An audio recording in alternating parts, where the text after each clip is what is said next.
Good afternoon, good evening, and good day. Good morning to those of you on the West Coast.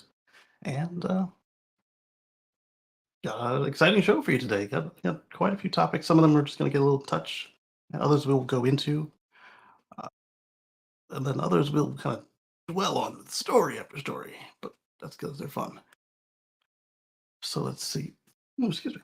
Today's thumbnail, the graphic for the show, was a Cars and Coffee a couple years ago. I don't know if the car was new then or not. Maybe. Maybe it's a couple years old. Let's see, where did my of course it's gone. Just the way it is. That's all right. We got this. As soon as I find my mouse, there it is. So the first story is going to be first couple stories are going to be about the Ford F-150 Lightning, and then we're going to get into a bunch of Tesla stuff, Cybertruck. Uh, I might touch on the shareholder briefing, but we did that on the Tesla Life show, and Patrick is much better at it than me anyway. So let's get started. Uh-oh. Okay, cool. We were at 2 frames a second for a minute. So we don't know if chat is working, but I do need to check the audio before we get started. Audio's fine. Let's get to it. Show on screen. There it is. All right, so F-150 Lightning shoppers can save up to $15,000 with a new incentive. And as you've seen, I don't typically follow every up and down of the prices of any of these EVs because thanks to Tesla, they're all over the map. And we'll talk about what they did this week as well. Well, let's start with the F-150 Lightning. We're looking at, let me move this to a more comfortable place here. There we go. So this incentive is going to be a $7,500 incentive for buying or leasing, in addition to the $7,500 or the up to $7,500 that you qualify for or could qualify for with the federal tax incentive. Not bad. Not bad at all. So that's a 7,500 retail purchase incentive or an equal amount in red carpet lease customer cash. 1,500 off the XLT model for purchasing or leasing, while the Pro has no incentive. We'll talk about the Pro in just a second. All right. Here we go. Top comment. Ford introduced the new Lightning incentive last week, offering up to $7,500 for buying or leasing.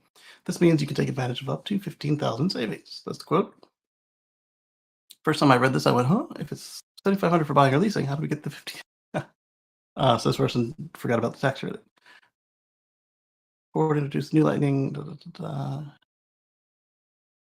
That would have been a huh. Oh, he's rewriting it. Okay. So the Pro is $49,995 again. Still more than what they started at, but not bad. And then we've got the XLT and the Lariat. The Lariat still qualifies. Then you get to Platinum and you're knocked out. We'll talk about a similar thing with Tesla in just a minute. So there we go. That's the Ford Lightning, but that's not all we've got to talk about with Ford Lightning because I'm going to share this tab instead. Last week, we were talking about orders getting canceled and how we later realized that this is because the dealers didn't tell Ford that the cars were sold. And now all the people speculating, oh my goodness, Ford is canceling the Lightning.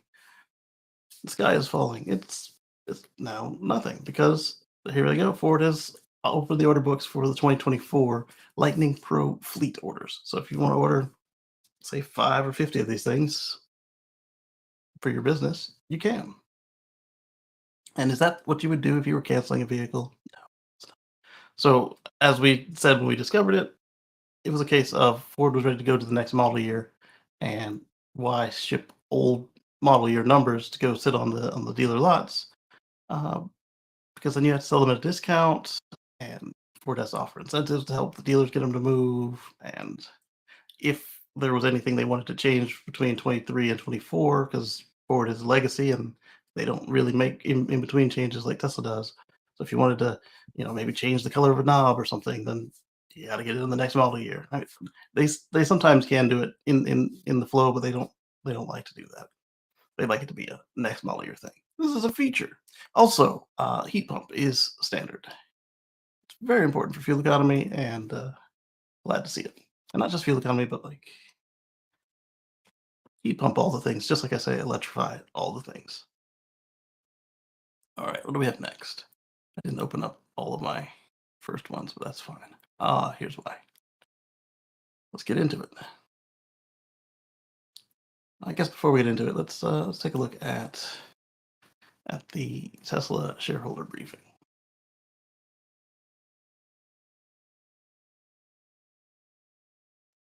I'll hide that for now, and then let's go into an AI transcript summary.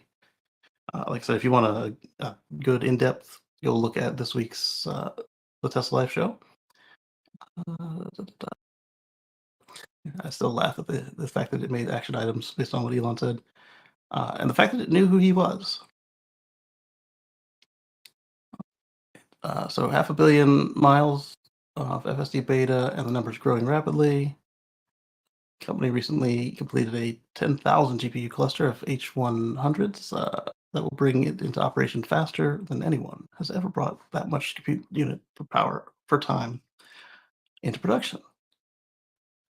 Tesla is seeing significant promise with FSD version 12, which compresses reality into a small set of outputs using end-to-end AI technology. So even the computer heard all that jumbo that Elon was talking about. So basically, he's saying that it's going to be the same way that everything else is in real life. Like the input is much bigger than the reactions to the input, which makes sense.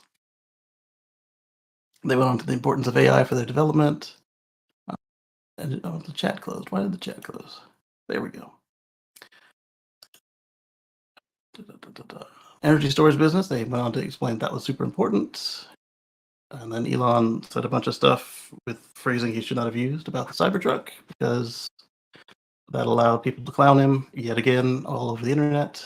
And these people took what he said at face value, despite the fact that. Let me change screens here real quick.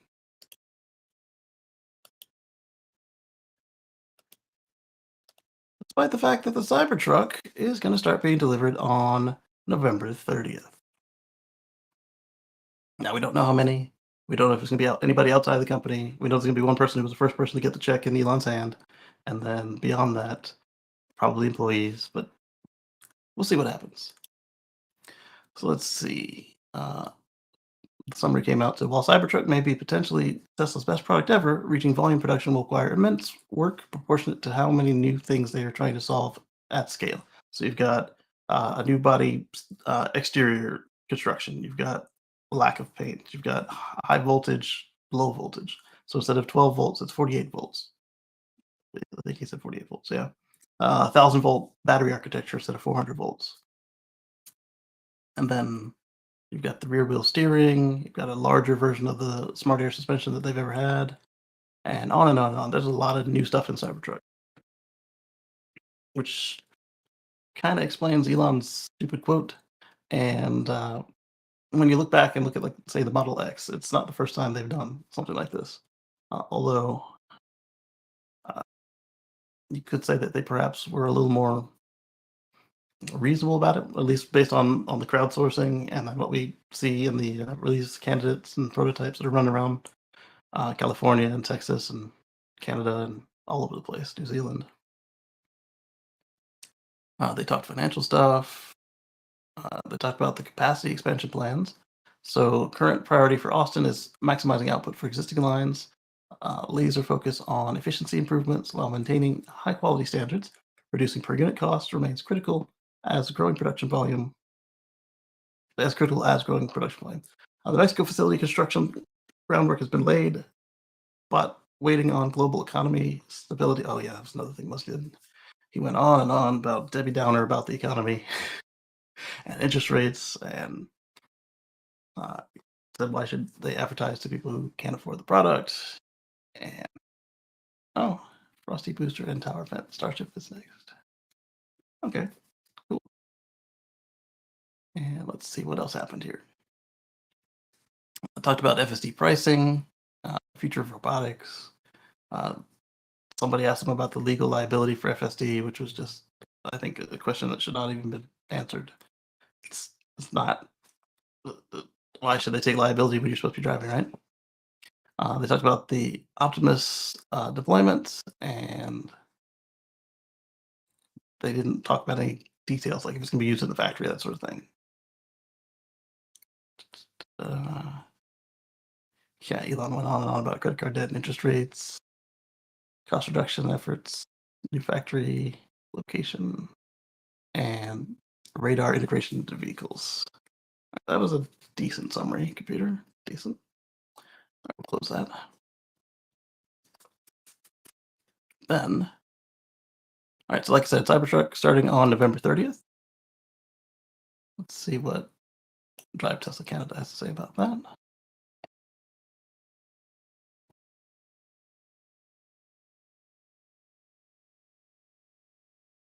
Got the same picture we did from at Cybertruck that we were just looking at.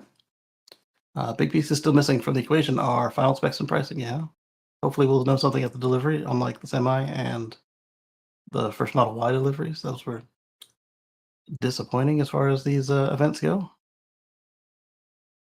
For people waiting in line, they were disappointing. Because now I'm in line, but I'm still in line, and I saw some people get one. That's great.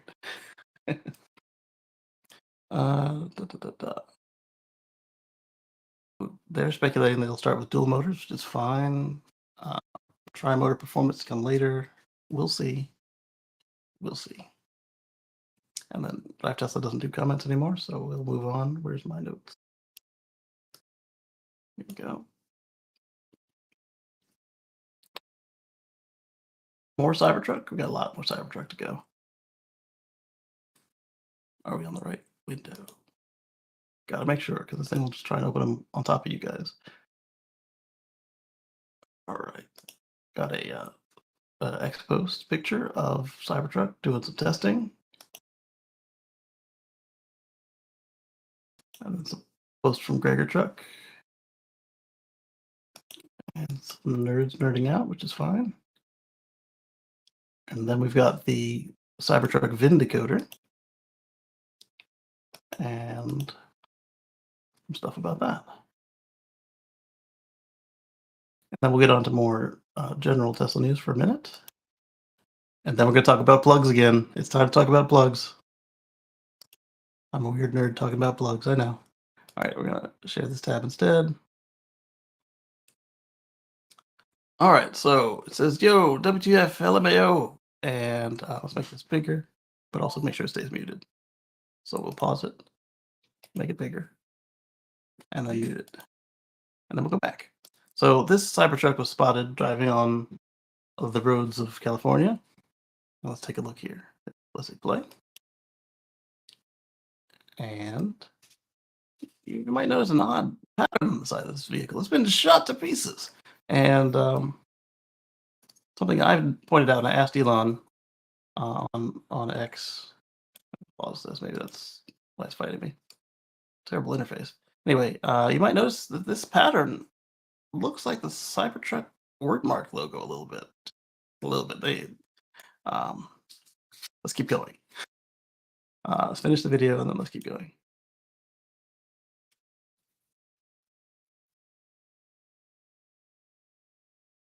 There it goes. So, breaking. Cybertruck seen on the highway, potentially gone through bulletproof testing. Seen by a member of the club. That's coming from John at Silicon Valley Tesla Owners Club. Elon replied, we emptied the entire drum magazine of a Tommy gun into the driver's door, Al Capone style. No bullets penetrated into the passenger compartment. And is my reply on there? Of course not. Moving on. Let's see what people community noted him on. You know what? I wonder if I put it there, but he replied here, so I would probably have not put it there.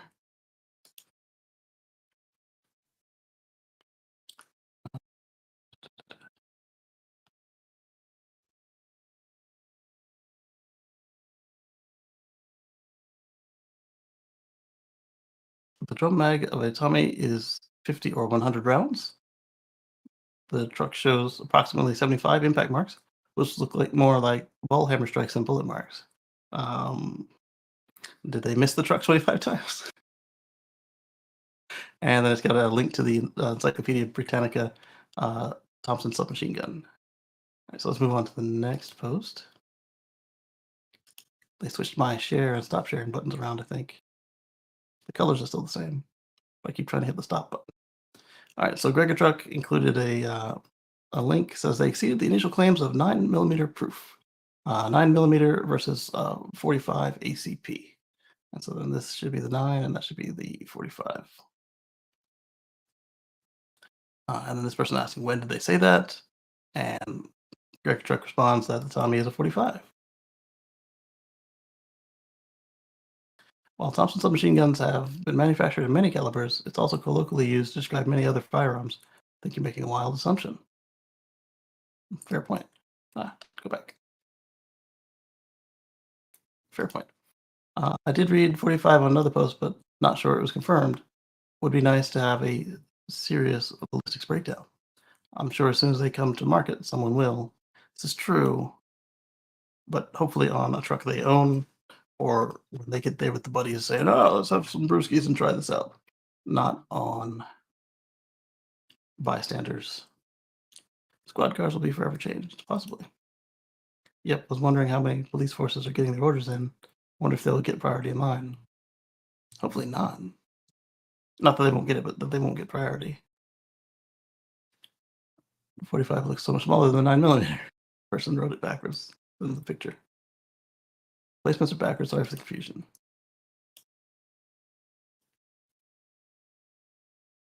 Not to be pedantic, but the 45 ACP is less penetrating than the 9mm, assuming that both are FMJ.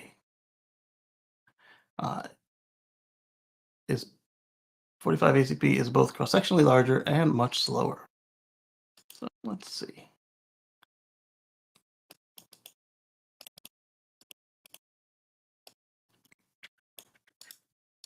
I know a little bit about firearms, but I'm not an enthusiast. I don't know what ACP means.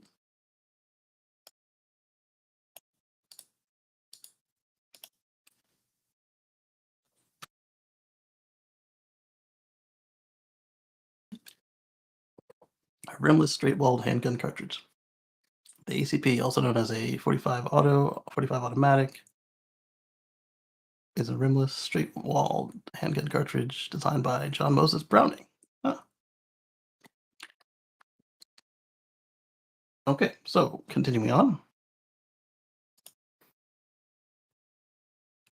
Correct, but pedantic. uh, 45 generally delivers about 30% more energy than 9mm mass times velocity squared. And agree, 45 rounds kill by punching you with lots of holes. Not much punch with them, still really cool. All right, so moving on. We're not done with this truck full of bullet holes. Or, sorry, bullet dents. We got that one already. Oh, no, that came later. Somebody saw it in the daytime, basically. I thought I put it in the right spot in the show notes, but I did not. So then we got another one from Gregor Truck. Breaking. Cybertruck VIN decoder is live. And then he's got a link to the government document, which works, but this picture is most of it. You guys can't see that very clearly, so let me go to the government document. So quad motor is now confirmed. I don't know where. Oh, so no quad motor is now confirmed. Gregor Truck says, yeah. Breaking indeed. On it, I ain't done because we got a date. Oh, he's not done with his enthusiasm now that we know when it's coming out, which is smart. It ain't done until we got one in our driveways. Curious that they list Class G at all. Suggests that there might be a 9,000 gross, 9,000 pound gross vehicle weight rating config. So maybe dual motor has only 2,500 pounds capacity or 3,000 pounds, and that 6,000 mark got hit after all. Ooh, algebra. I think I've got another one coming on this. I do. So before we look at the government document, let me open that in a new tab while we get started. Then Gregor Truck shared this frame from the launch day, the unveiling day, I guess. And the Cybertruck gross vehicle weight rating of 9,001 pounds to 10,000 pounds. Other EV trucks, the Lightning at 8250 to 8550. The R1T at 8532, and the Hummer EV at 10,550. A reminder: gross vehicle weight rating means gross vehicle weight rating, and is the vehicle weight including payload, and I believe passengers. This rating puts Cybertruck in B-rated territory, which is like an F250 or GMC 2500 truck. And then the picture that he shows is the screen grab from the unveil event, and what he's pointing out here is that payload for all three at the time variants was listed at 3,500 pounds. So F250 to F350, right? And since they rated it on payload, it would be F350 territory. And if they kept that up, so you'll take 3,500 minus, or so you take 3,500 from what they rated the truck at for GVWR, and then you get an idea of roughly how much the Cybertruck weighs. Oh, SpaceX is tweeting. Let me see what that's about real quick. Starlink launch. Oh, it put it in the same window we're in, so you guys are looking at what I'm looking at. There we go. All right, so back to this picture. So we'll ignore the prices for now because we don't know what happened to that. And we'll ignore the single motor. So dual and tri, 3,500 pounds with a tow rating of 10,000 plus and 14,000 plus. So we'll see what was retained. Then let's see. Non-truck people won't understand this. When they announce 3,500 pounds, that is a ton. Most half tons, F-150, 1,500-ish pounds payload. 3/4 tons have 3,000 and under, and only trimmed down GMC Chevy 2500 can haul the 3,500 pound range. Interesting. Of course, there are some gas variants that do also. All right, let's look at the new 250 payload is well over 3,500 pounds, but you still have room to add some options to get the config down to 3,500 pounds. Interesting. So coming from FordTrucks.com. Let's look at the payload here. They have the payload. Box size. Oh. Payload package selector. Here. So depending on what options you get, this is what you have. So 4,200 to 40, 41. So this particular 250 is over 3,500 pounds, mostly.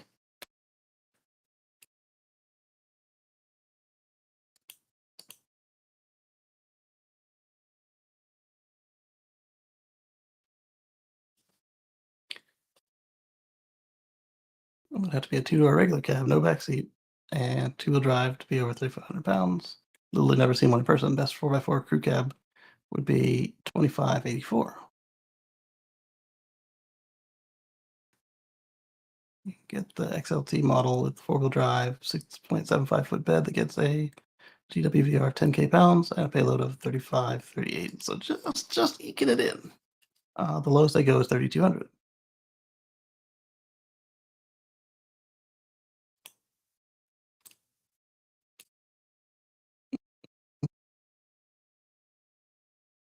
There's 30 and 10.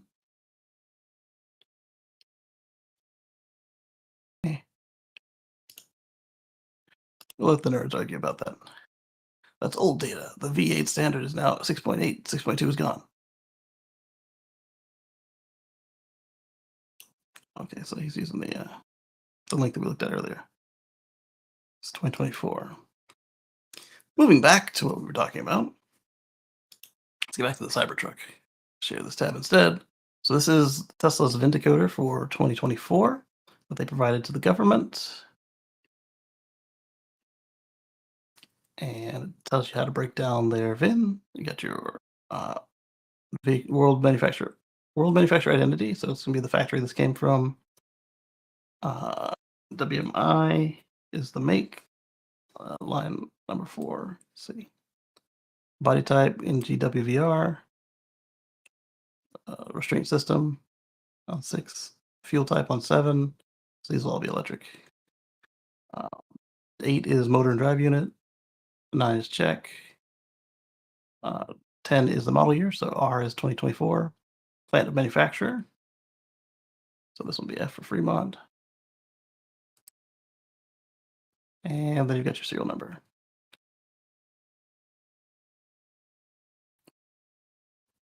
So you can have a 5YJ or a 7SA for the S, X, 3, and Y.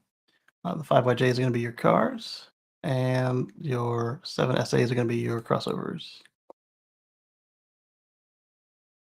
I like it says it right there on there, S3, X, and Y, right in the VIN. That's kind of cool. Hatchbacks, MPVs, sedans, and Class D MPV, which would be the Model X. You get your restraint systems, manual seat belts with front airbags, side inflatable restraints, knee airbags for S and 3, Model X and Y. So X and Y have 3 different restraint systems, but they also have 3 different seating types. You got 5, 6, and 7 seats. But Model Y is missing the 6-seat option, so let's see.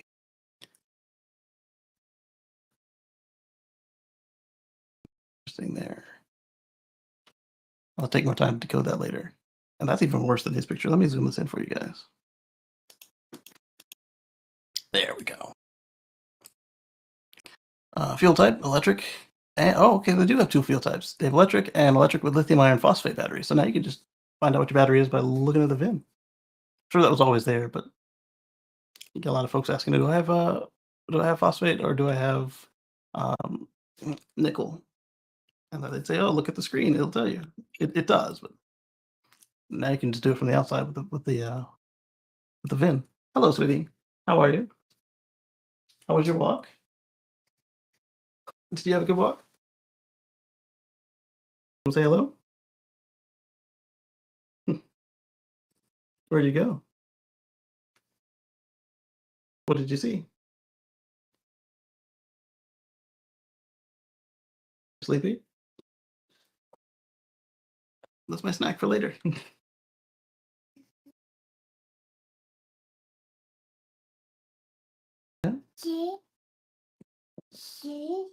Shoes?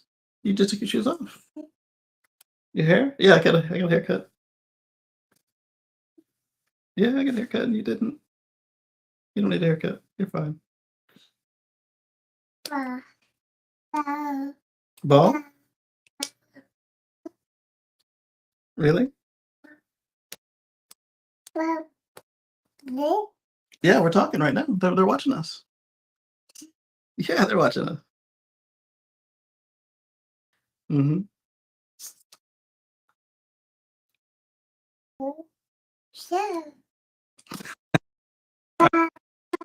Let's get back to talking about the Cybertruck, okay? All right, so these are the motor types for S3, X, and Y. Check digit. Plan of manufacturer can be Fremont or Austin. Model year. And the unique serial number. You sleepy? Interesting that they don't have any that say Shanghai or Germany. So that means they're not importing any Chinese ones this year, or they'll have a supplement to this. And it does make sense, though, because if they import any Chinese ones, then they don't really qualify for the IRA. So that makes sense. Oh, so sweet. Okay. Mhm. Mhm. Yeah. Mhm. Oh, hello. So now let's get into the Cybertruck. First we just saw the manufacturing identifier, and so 7G2 is 7G2 is Tesla's identifier for their trucks, being both Cybertruck and Semi. Where are you going? T will be Tesla Semi, and C will be Cybertruck. And then right now they're only making two body types. They've got a day cab and a truck, left-hand drive. Ooh. Hello. Yeah. Huh? Ball. Ball. Papa.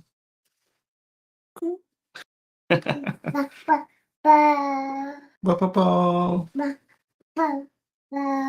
Papa. Papa. Yes. You having fun? Okay, so these ones only have one fuel type of electric. Ba-ba-ba. And mhm, ball. I'm daddy. Yeah. Well, all right. So uh, then you've got your gross vehicle weight ratings. You've got Class 8 for the semi at gonna be an E, and then you've got 8,001 to 9,000 pounds for Class G. And I like how it just matches. I like it when manufacturers do this. If there's a letter that can match something, they just make it match. So G will be a Class G, and H will be a Class H. Class H will be 9,001 to 10,000 pounds gross vehicle weight rating. Fuel type is electric. Oh, thank you, sweetie. Then you've got your motor and braking unit systems. So for the semi, you've got dual drive rear axle with air brakes, and that's for semi, obviously. And then you've got dual motor standard, which is designated for Cybertruck, and triple motor, which is the performance Cybertruck. So they're going to call it Cybertruck Performance. Yeah.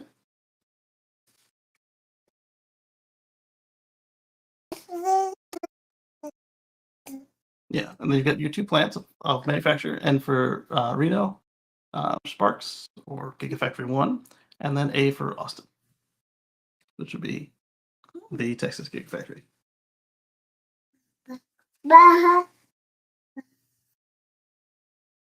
Yeah.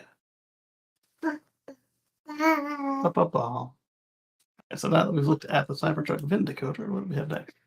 I said we are going to talk about plugs. We are going to talk about plugs. So let's talk about some Max plugs real quick. So first up was BMW. Yes. And my note on BMW was lacking some detail, even more than Hyundai's announcement. So we got a couple links on that real quick. Make sure we're going the right place to open them. We are. I'm trying to take a nap on my lap. That's fine. Ball. Three. Your eyes heavy? Yeah. Hmm? Three what? This is the audio interface. That's how they can hear us. Yeah.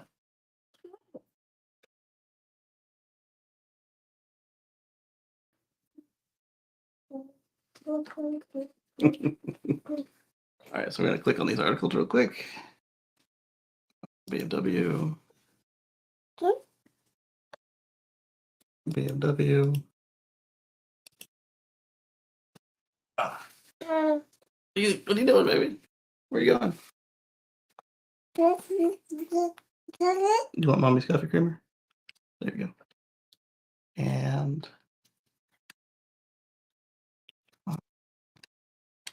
no, don't touch the keyboard. Oh,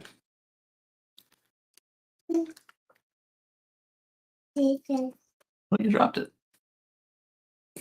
And then we've got a tweet. What else do you want?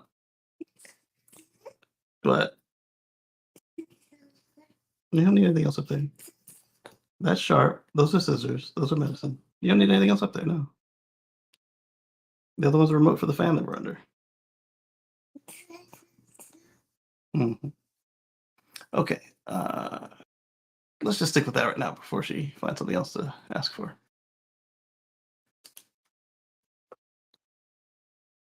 I'll share this tab instead. And it says BMW Group to adopt NACS across its EV brands, enabling Tesla supercharger access. Oh, it's the first time I've read a article on electric or any of these other places that doesn't say Tesla snacks. All right. So top comment was, I remember in May when Ford announced NACS, I commented on electric. CCS is now as good as dead. Many thought this was overreacting, but it was already clear by that point that everyone was going to follow suit. Now only a few stragglers remain. Toyota versus VW for who will be last, which is prescient. What do you want? I don't see anything you can touch up there.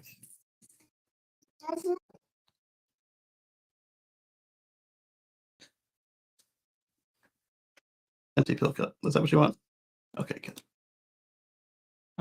Let's see.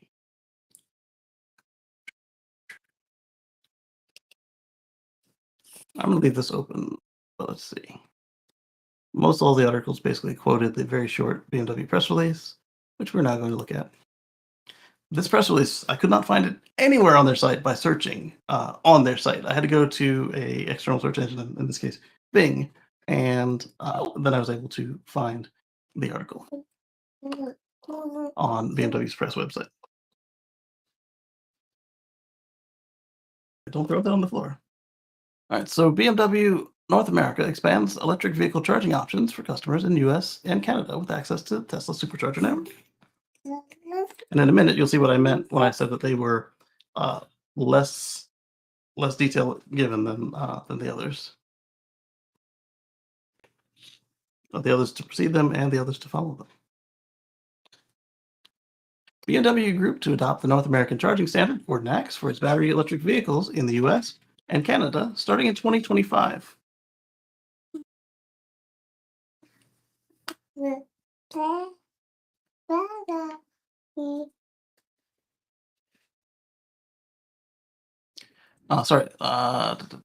BMW, Mini, and Rolls-Royce electric vehicles in the US and Canada will gain access. They didn't mention anything about Mexico. And Canada will gain access to Tesla supercharger stations around in early 2025. Plus. Wow. New agreement comes in addition to BMW's commitment to develop a new charging network in North America with 6 OEM partners. Like everybody who mentioned BMW here, they were all talking about this other charging network that doesn't have a name yet and involves 6 other automakers that all have joined the Supercharger Supercharger Coalition. All right, so in a continued effort to provide the best possible electric vehicle charging experience for customers, BMW of North America and Rolls-Royce Cars of North America announced today that the drivers of BMW, Mini, and Rolls-Royce combined charging system battery electric vehicles in US, Canada will gain access to designated Tesla superchargers in early 2025. Okay, so I see that they didn't say the 12,000 number. They just said designated superchargers. With 6 fully electric BMW. Do you mind? Are you done? With 6 fully electric BMW, Mini, and Rolls-Royce models available. Do you want down? You want down? Here, down.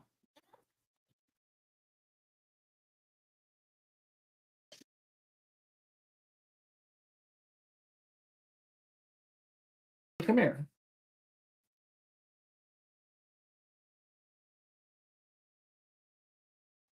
You sleepy yet?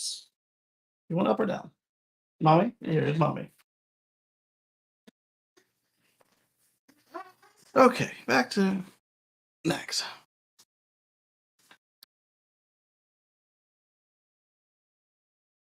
Where was I?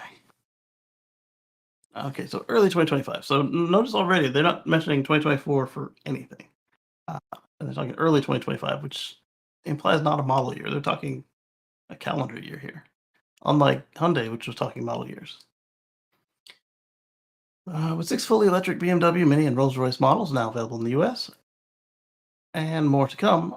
It is our top priority to ensure that our drivers have easy access to reliable, fast charging, said Sebastian Maxon, President and CEO of BMW North America. This agreement is the latest in our long-standing and continued effort to expand charging options for our customers as we continue on the road to electrification.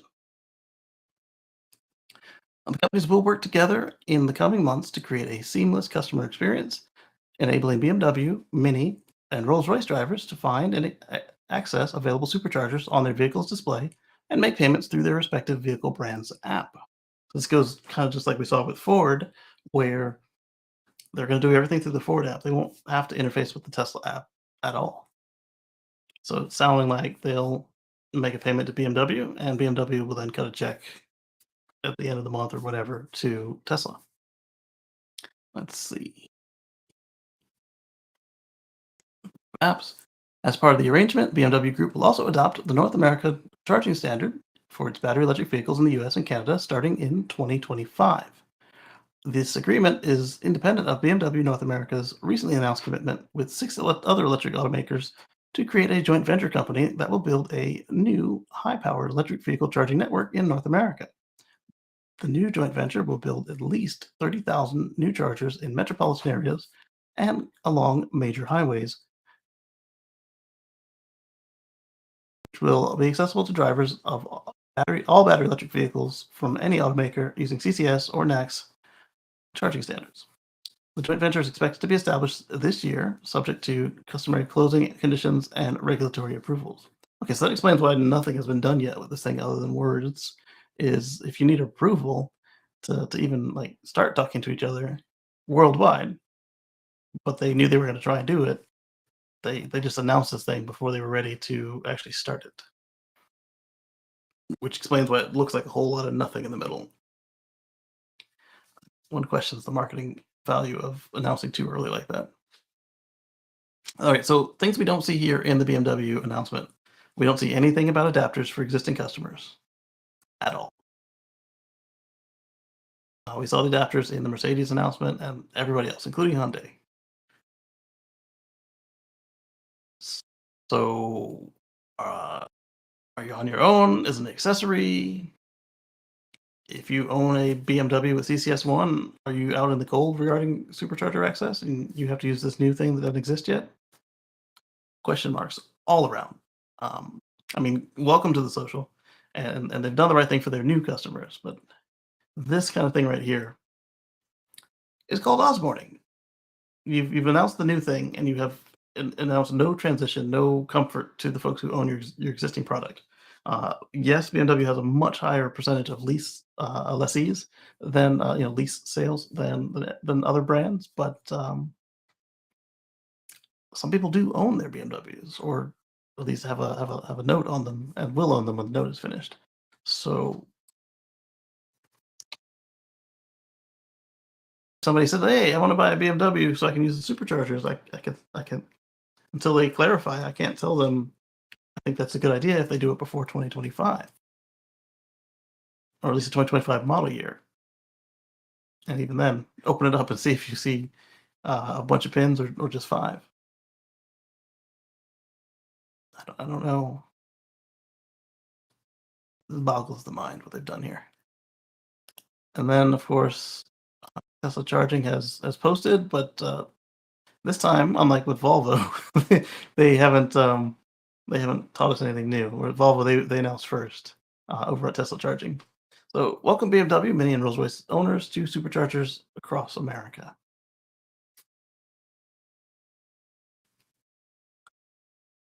To the best supercharging network in the world. The color palette, at first I thought it was a one of the side cameras of the car from Sentry Mode, but the car doesn't drive that way because they're obviously walking. But I don't know if they're using a filter, or if that's just the sun was overpowering there. All right, moving on. We've got. We're not done talking about plugs, but we're done talking about BMW and plugs. Let's move on to somebody else. Here, here, and here.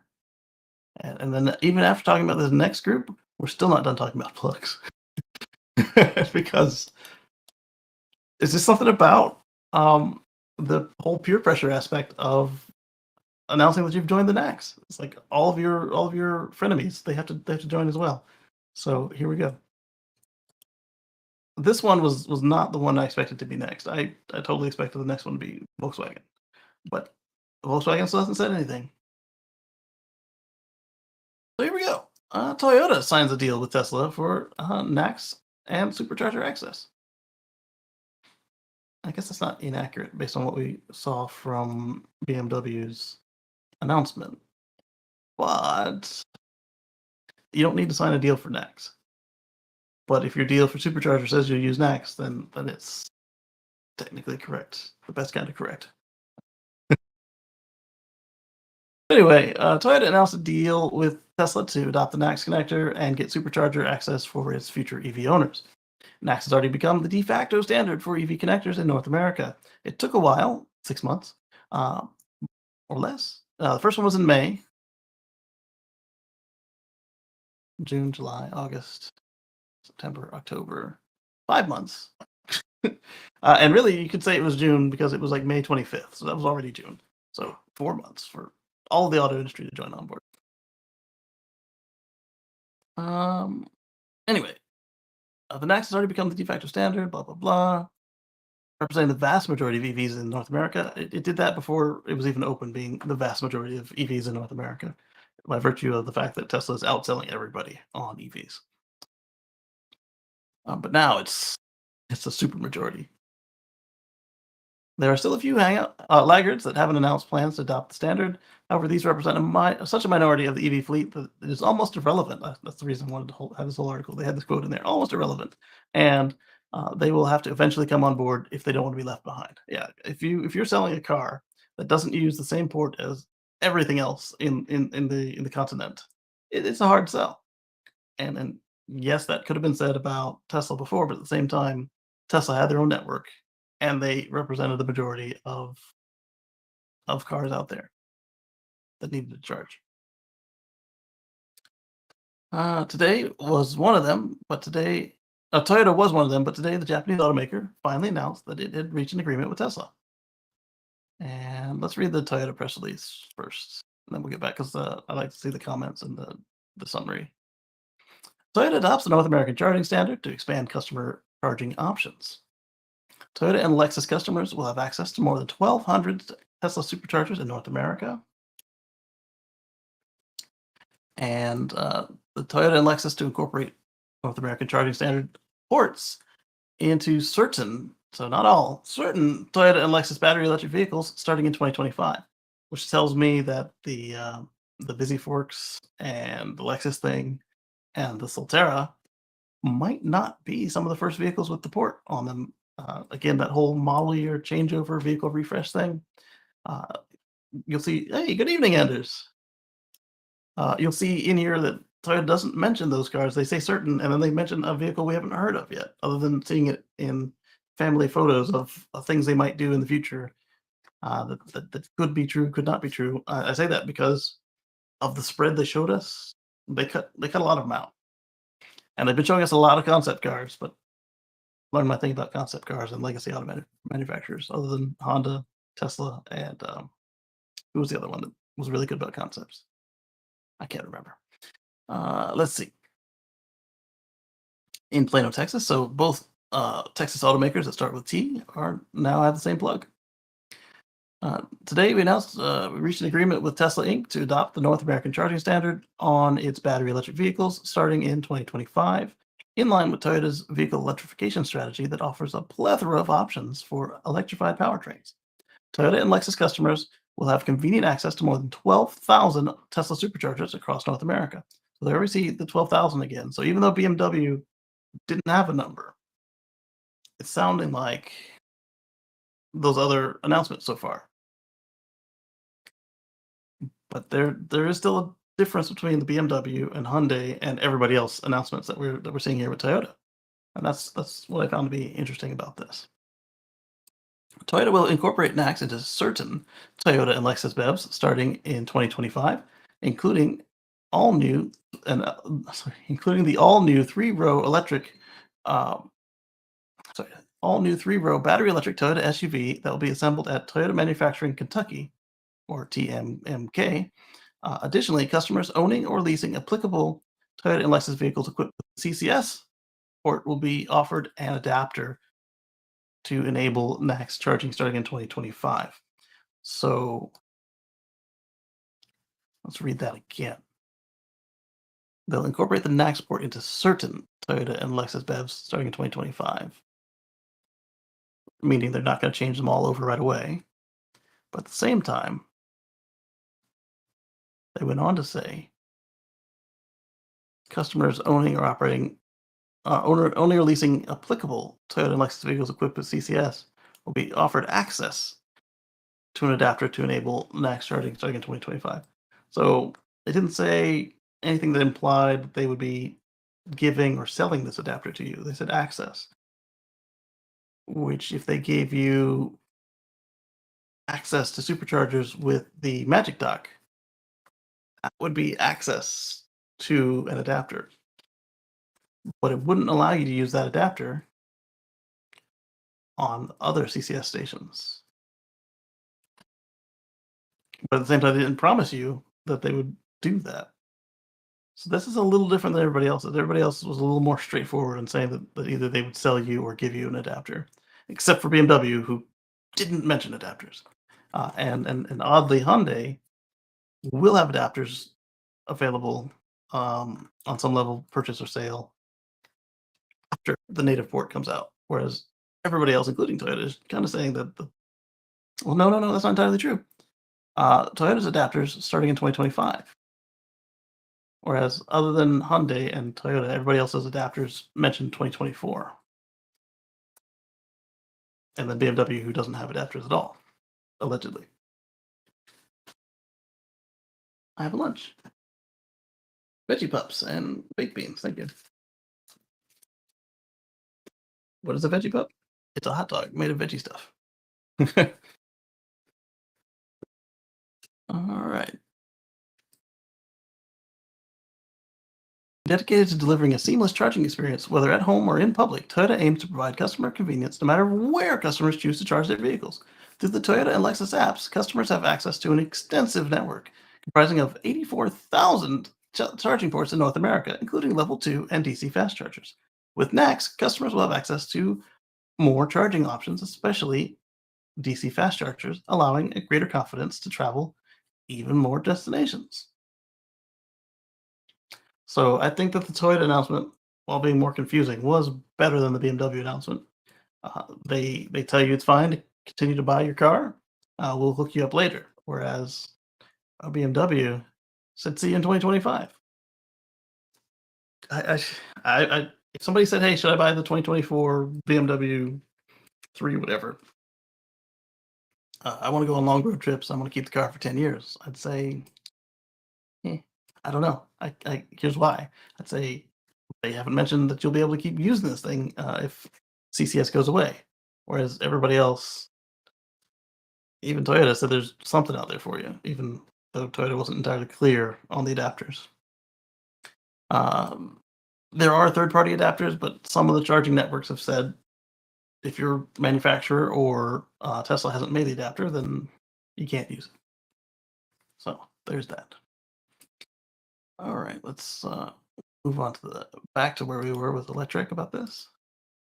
See if they had a point and what the comments were. Top comment. In June of 2022, Aptera petitioned the US government to make the Tesla connector the standard. Some of the comments in electric were brutal.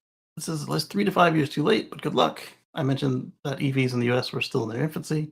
A year and a half later, Tesla opened up the standard, creating NACS. And less than a year later, 5 or 4 months, depending on how you want to count it, just about every automaker and charging company has plans to switch over. I have to admit, I did not see this one coming. And there's the quote we just read from Toyota.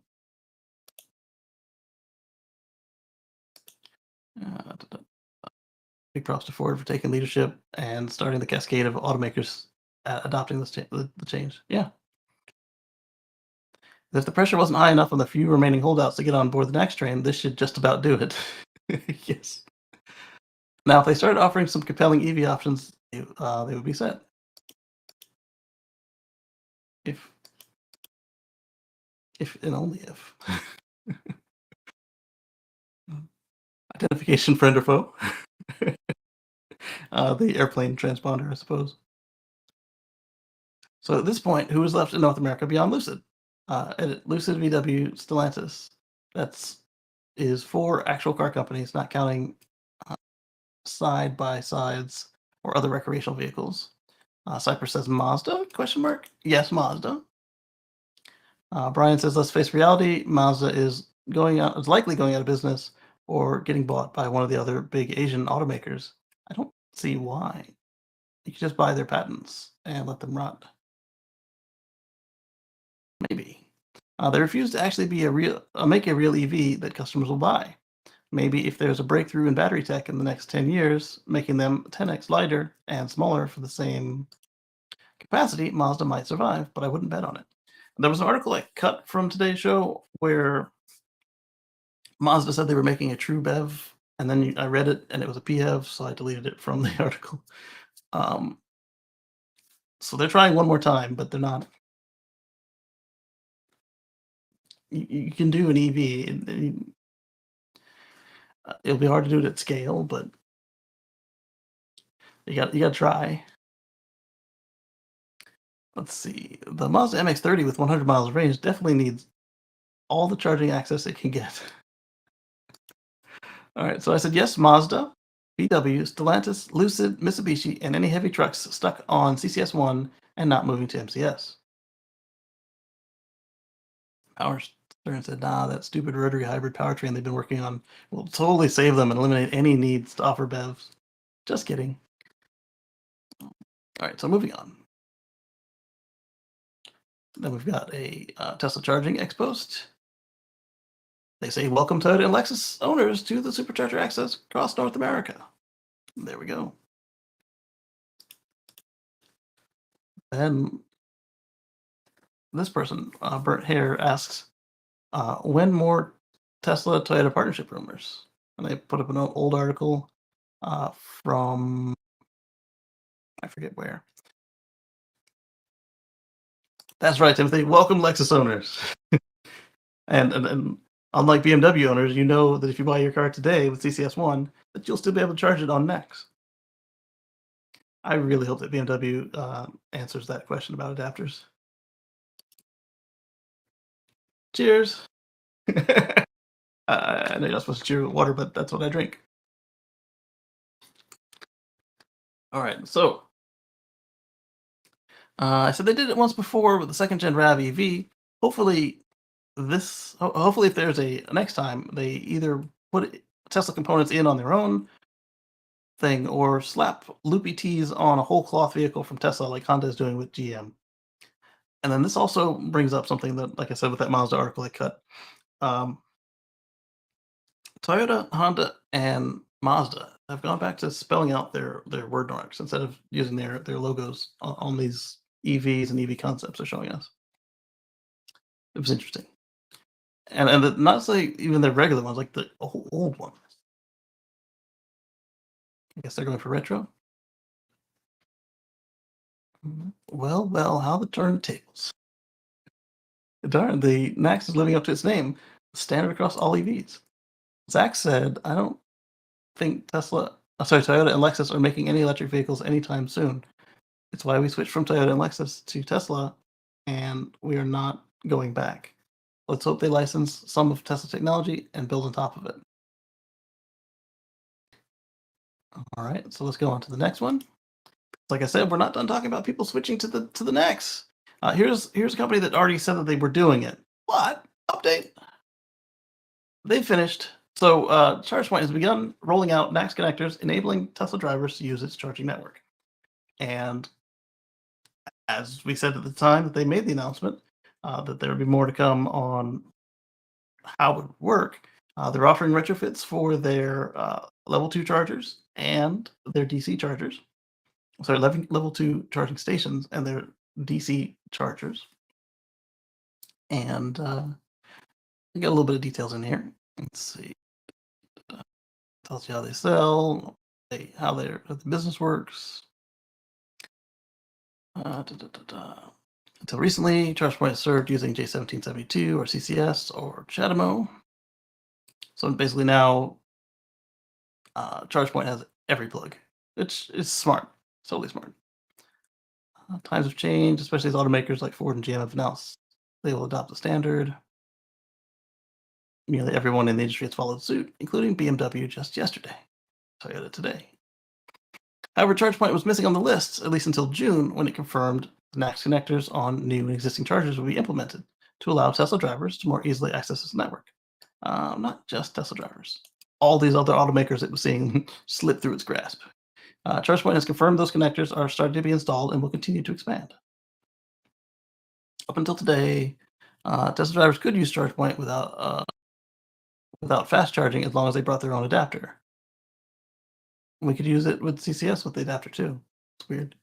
However, the charging network has recognized the magnitude of business Tesla drivers bring to the industry and looks to capitalize by providing a solution to ease of the charging process. I, the focus on Tesla, I think, is just weird here. You've got the entire industry switched over, minus four companies that normal people could name. That's all of their business is gone if they don't have a solution for NACS by 2025. And I say all their new business from new owners. Uh, okay, I see. Because ChargePoint themselves mentioned Tesla. That's why. With more than 35 million historical charge point sessions initiated by Tesla vehicles, we saw the need to offer native connector solutions for this large portion of the EV market. Our support for both installed and new products opens ChargePoint DC chargers to millions of drivers who have not yet had a fast charging alternative to the Tesla ecosystem and makes their AC charging experience more convenient. Yeah, because you don't need to find that adapter wherever you've stashed it in your car. Per ChargePoint, connectors are rolling out to AC chargers now and will begin being implemented on DC chargers in November, so just a couple days away, giving Tesla owners access to its fast chargers for the first time. For EV drivers with ChargePoint Home Flex Tech in their garages, the company says it will begin shipping NACS cables this month. So if you've already switched from a car that uses J1772 or you've had a Tesla the whole time, you can change your home cable out, either by yourself or call an electrician up to go swap it. That's nice. With the addition of NACS, ChargePoint now offers every necessary charging connection in North America and Europe, opening up access to virtually all EV models. Good on them. Great false quote. Oh, yeah, same thing I pointed out that you can use the CCS adapter. All right, moving on. All right, I think this is the end of, not entirely the end, but this is the main end of talking about the plug for today. Sawyer's got a little chart, updated table of all the automakers that have and have not yet announced adoption of he still calls it Tesla NAC, of NACS. Here we go. All right, so if the background is green, they've joined the Supercharger Social, Supercharger Coalition. If it's pink, they are still out in the cold. So we've got the VW group, which includes Porsche AG, although Porsche SE owns all of this as well. Then you've got Stellantis Group, Chrysler, Dodge, Ram, Jeep, Fiat, Alfa Romeo, and Maserati. Aston Martin, Ferrari, Mazda, Lucid, and Canoe. So yes, at this point, it is easier to point out the cars that will not have it at the moment than the cars that will, because it's everybody else. I didn't realize that Lotus was part of the Geely group there. So yeah, even Lotus is already on board. Jaguar Land Rover, Mercedes-Benz, the Nissan Group, Nissan Infiniti, and Mitsubishi. Oh, Mitsubishi is on there. I didn't realize that Nissan included Mitsubishi. Well, look at that. All right, then. I'm mistaken. Hyundai, Kia, Genesis, Aptera, Rivian, obviously Tesla, VinFast. VinFast beat you guys. How do you get beat by VinFast? Just saying. And then Toyota, and they've got Suzuki and Subaru kind of in squares there. I'm guessing that's because Toyota doesn't actually own Suzuki and Subaru, but maybe they share a platform where this counts. Oh, she's saying Apple. Apple. Alright, so I'm questioning the Mitsubishi situation, and I don't see how Suzuki is in there. Unless it's like their medium trucks, like the Class 6 and Class 4 or 5 HG. Alright, so I now wanna open up a tab and do some research on this. Uh, Lotus and Nax.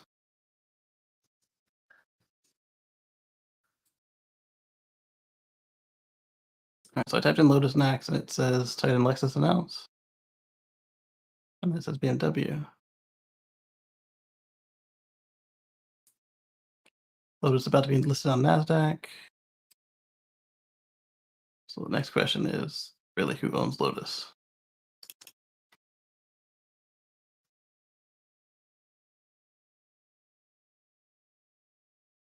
Okay, so yeah, Lotus is owned by Geely, and that's why they did that. That makes sense. And then I'm more curious about Mitsubishi and Nissan.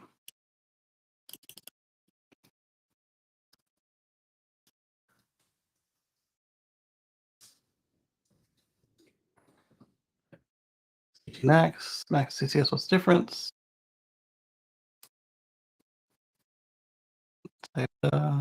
Nissan is the first Japanese automaker to adopt. So we'll say Mitsubishi. Mitsubishi, I think, is still a separate company.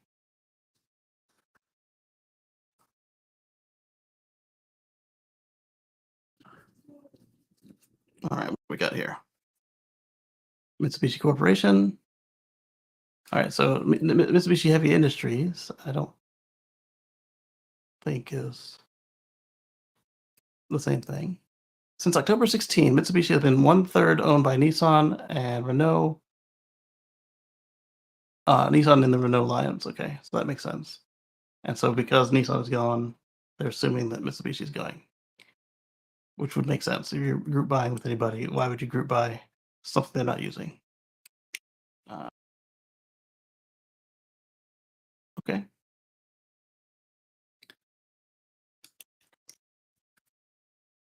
Who owns which car brands? This is from Consumer Reports. So who was the next one? Was Suzuki? Suzuki. Suzuki Motor Co. owns a small stake in Toyota. That's interesting. And Suzuki is considered a retired brand, so that would make sense there too. Then why they put them with Toyota?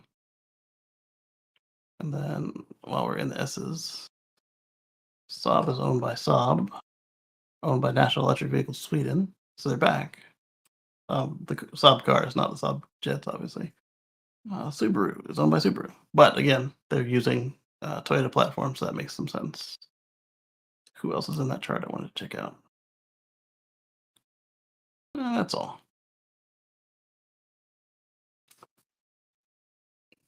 Then Afila is Sony Honda, so that makes sense. And then Fisker announced on their own. So continuing on, let's close these extra tabs and get on to new stuff.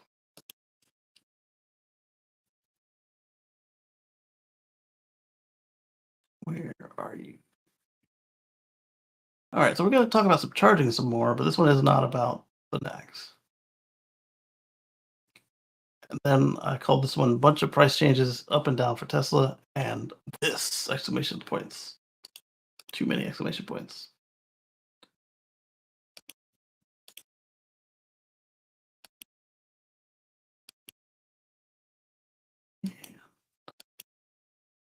All right, that's it. Did I? No, I didn't.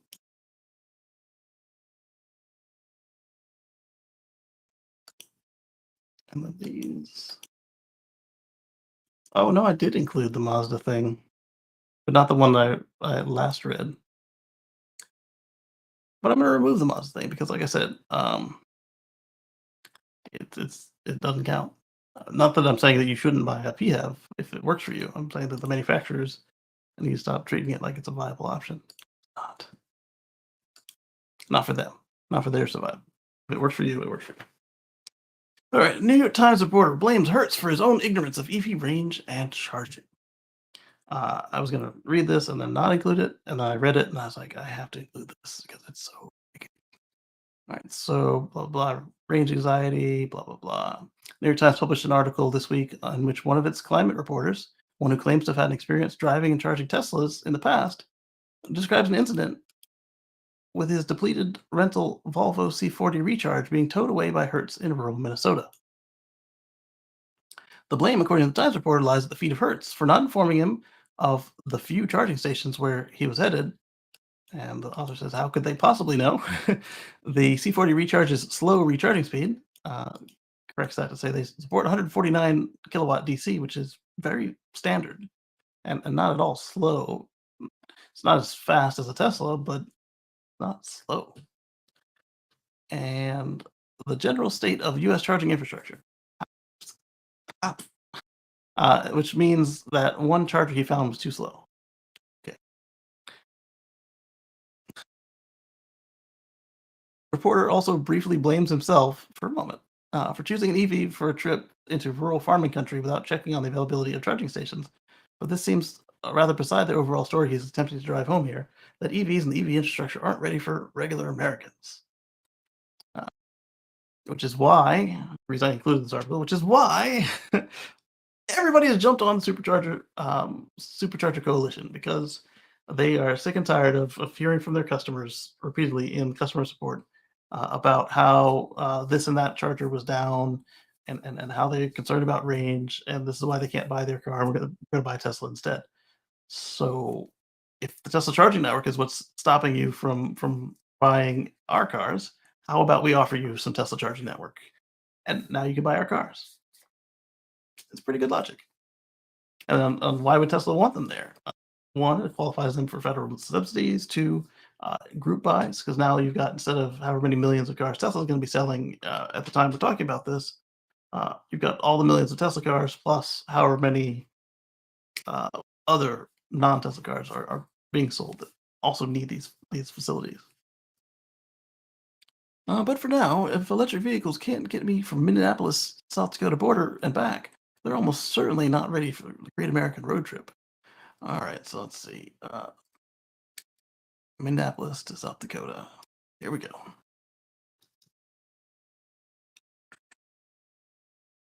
Let's go to.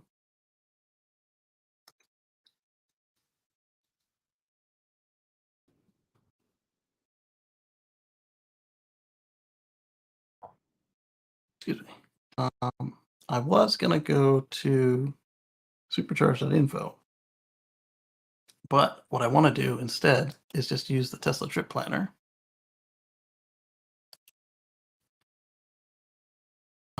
Just because it's easier. Let's say Rapid City. I know there's a charger there. And let's use. He had a Volvo C40 Recharge, so let's use a Model 3 rear-wheel drive. Yeah, just make it hard. 272 miles tops. Go. Get around.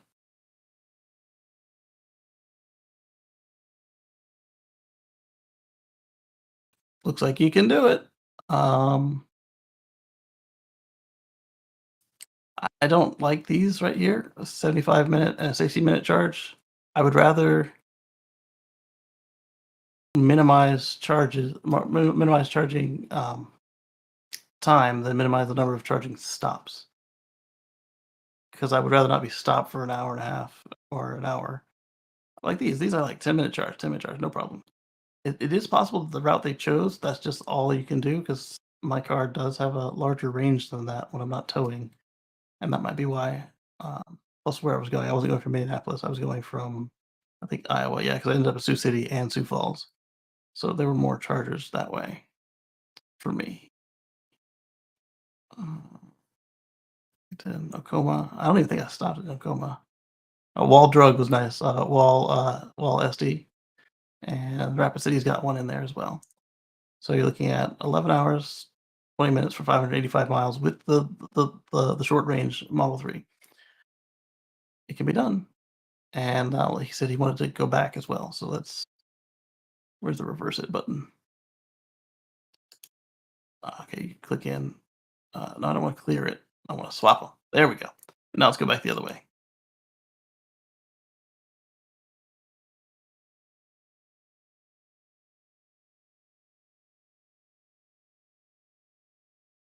Take the song in the car to make that decision.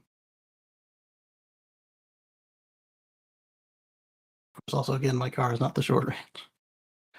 It's not the longest range, but it's not the short range.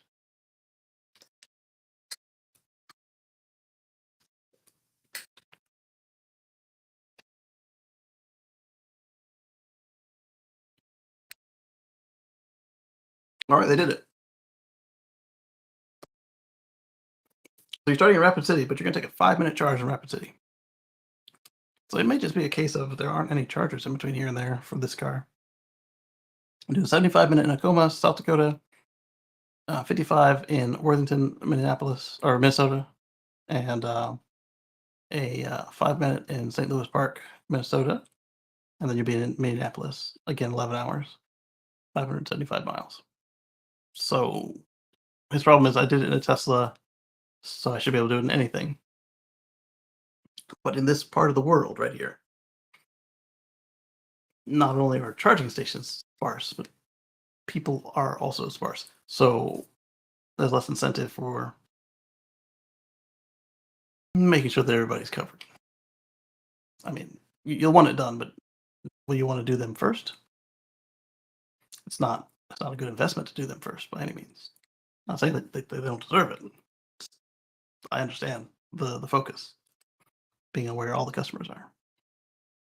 So let's go back to this guy.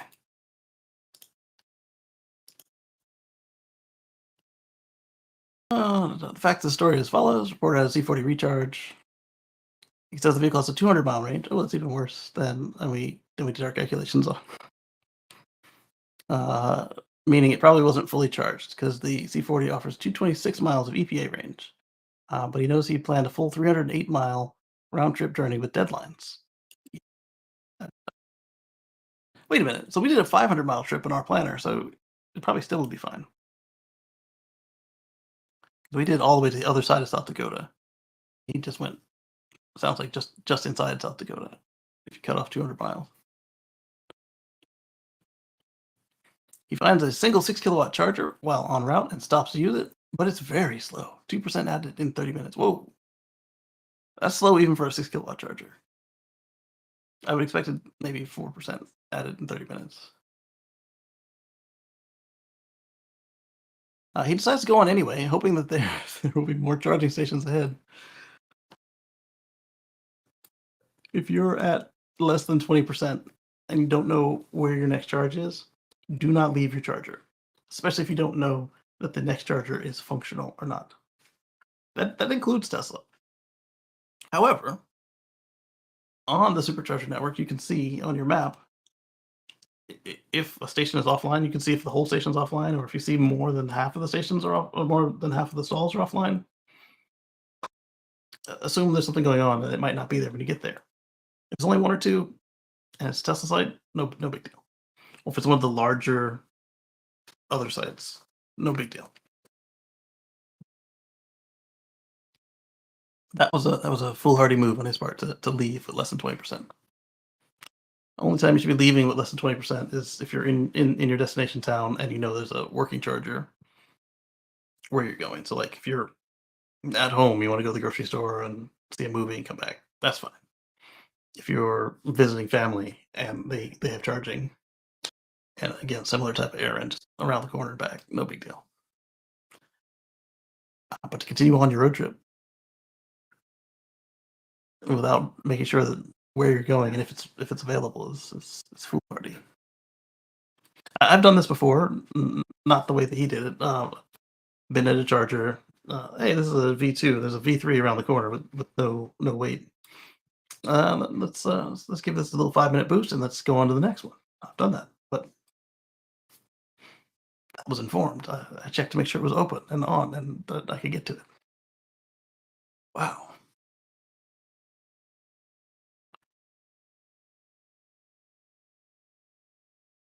I had to go on anyway, hoping there will be more charging stations ahead. He does not appear to have to research this at all. There aren't any. Yeah, exactly. He arrives at a farm near South Dakota border with 20% charge remaining. How did he do that? He left at 20 and then got there at 20. Was it downhill? It is in the plains, so I don't see how it's possible. Oh, it's just 45 miles. That could be. Maybe it was a high 20. And he charged the car on AC wall outlet for 15 hours, adding just 20 miles of range. So that AC wall outlet is gonna be 120, and it sounds like at a lower amperage, like say 8, rather than anything near 12.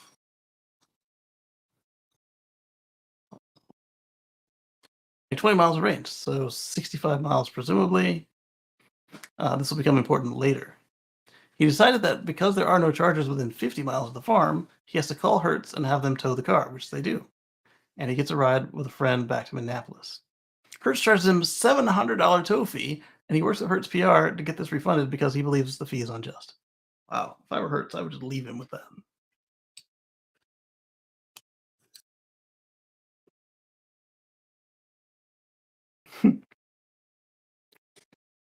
I didn't read the whole saga. I was just pointing out why everybody went superchargers. Hi, baby. Yeah? I don't have any apples on my plate. That's a cookie, not an apple. That's a snack bar. Also not an apple.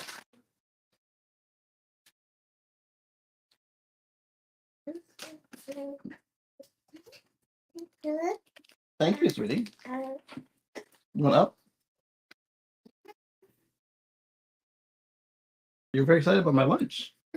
Didn't you just finish your lunch? I heard you eating.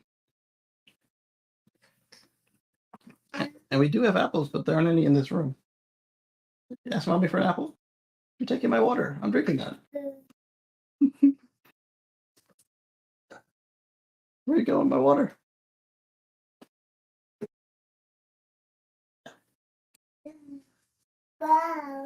Okay, bye. Oh, my wife had brought me a new water to go with my lunch, and Moto just took that and left while talking about apples.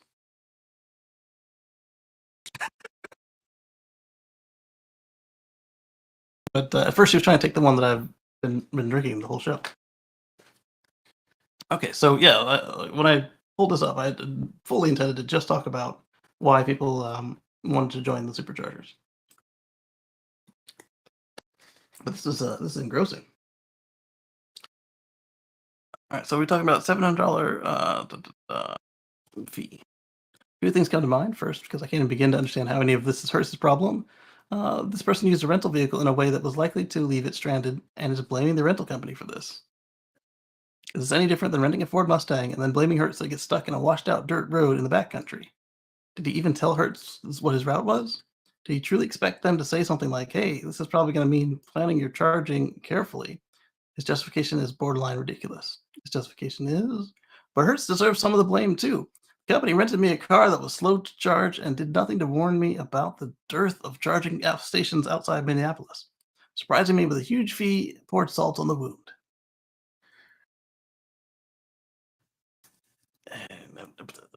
What do you guys think? I don't see how this is Hertz's problem, other than the PR.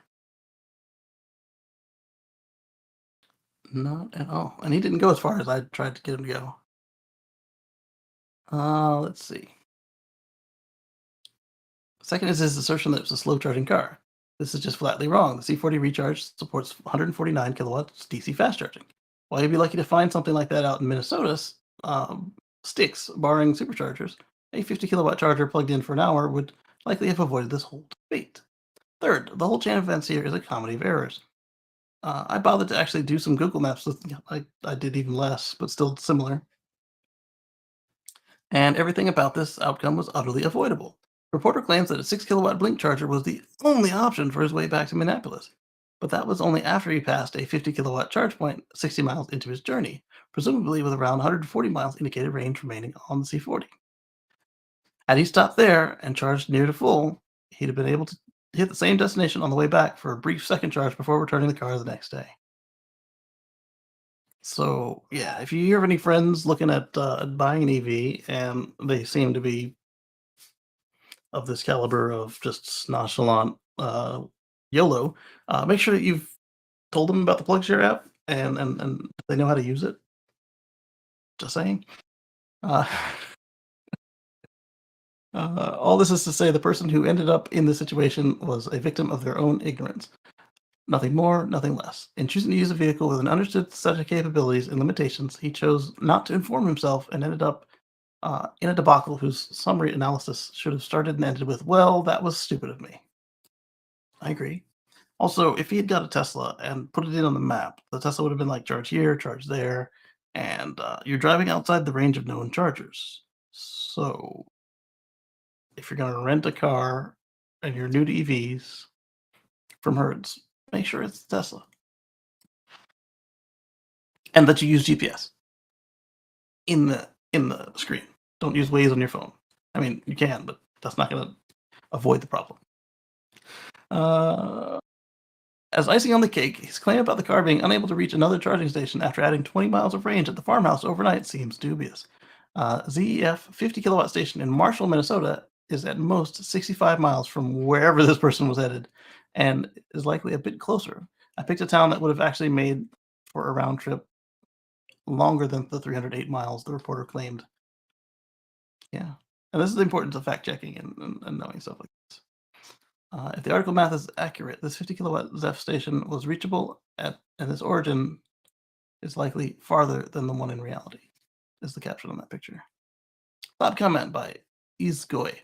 Uh, I have many stories to tell people about renting an EV and not knowing how to use it.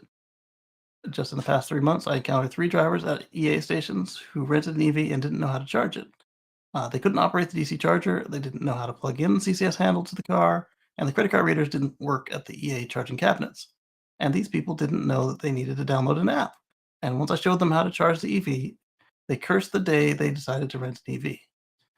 One couple was stuck at an EA charger in Franklin, Tennessee for several hours due to 3 out of 4 charging cabinets being out of service and a long line of EVs being stuck there to get a charge from a single working DC cabinet, which only had 1 of 2 handles working and the credit card scanner not operational. Again, this is why everybody is joining the supercharger network. They cannot have regular stories like this for all of their customers. And I say all, obviously that's hyperbole, but they will not survive if that's all they have to work on. Look at 18 Wheels' drive comparing his Polestar uh, up in the sticks to the Volkswagen plant to the same trip he took back to back with a Tesla Model 3 standard range from Hertz. He was like, "This is so much nicer than what I've had to deal with." She brought back the full bottle and is now taking my half bottle. All right, bye. I guess I get to open a new bottle without finishing the last one. I can just rely on my own spit. All right, so let's see. I think we just dropped that there. I mean, have you heard of anybody who has done something like this other than Mr. Rodinger with the original Tesla supercharger network up in the Northeast? I visited that station, by the way. Mark says if you have never owned an EV before, you need to do some homework and investigate charging on the road for your EV. Exactly. I mean, if we were in the realm of the horse and I said, "Hey, let me drive one of these newfangled automobiles," uh, and I knew something that you could get the gasoline from the drugstore, I would call all the drugstores on my map um, along the route and be like, "Hey, do you carry some of this gasoline stuff? I need it." And then I'd mark them on my map, and, and I would go deal with that on the way. I just uh, I will give him this credit though. He said he drove a Tesla before. The Tesla does spoil you for these sorts of things. So you just type it in the map and you just go. The amount of times I've been on a trip in my Tesla and had to actually plan out the stops, like had to. I do it all the time, but had to do it. Is super slim. Uh, even the what was it Thanksgiving sometime in the COVID era, we had super frigid temps, and it got to the point where I decided I was gonna skip a charger because I thought I'd do better, and I had to turn off the heat about 15 miles before the destination and slow down to 50 miles an hour uh, because my math was wrong because I thought it was 20 degrees hotter than it was. um, but again, I made it, and the car was telling me the whole time, "Hey, you're not going to make it, dumb butt. You're not going to make it. Turn around." And I was like, "I got this." And but again, that was all my own making. Yeah, Mark says exactly. So, but at this point, all I can say is if you hear somebody saying, "Oh, I've never driven an electric car before," and I'm gonna go rent one, make sure it can charge on superchargers. So I don't want to say make sure it's a Tesla because in just a couple weeks that won't matter. But make sure it can charge on superchargers, and then they should have a passing experience. Also, make sure that perhaps they understand they don't need to get back to full before they go on their way because that's going to cost them unnecessary hours. Because 0 to 100 is 90 minutes. 0 to 80 is 30 to 45 minutes, and 80 is more than enough to get between most stations. Uh, and if they don't want to think about it at all, and it's a Tesla, just pop it in. And if it says 75 minutes, let them sit for 75 minutes. At least you know they won't get stranded. Wow, uh, this is incredible. And we're gonna have to do some work as enthusiasts and make sure that this doesn't become a common story. Or at least if it does, it becomes like the people saying, "Oh yeah, I went to Texas and it said last gas station 200 miles, and I ran out of gas," and then everybody laughs at them, either to their face or behind their back. But we want to make sure that we've given people the opportunity and the tools that that is, you can't say that nobody warned them. We don't want them to say, "Oh, EVs don't work because I was a dumb butt." All right, so next up, Tesla is doing their darndest to make sure I get rid of this Model X and get into a new Model X. Uh, Order our Model S, X, and Y, no mention of the three, for end of the year delivery to transfer your free unlimited supercharging. And I think if you click on it, it goes to the regular Tesla website. Uh, Dan says, why not the Model 3? I give that a heart. Let's see. Probably because they're getting ready to change it to Highland at some point.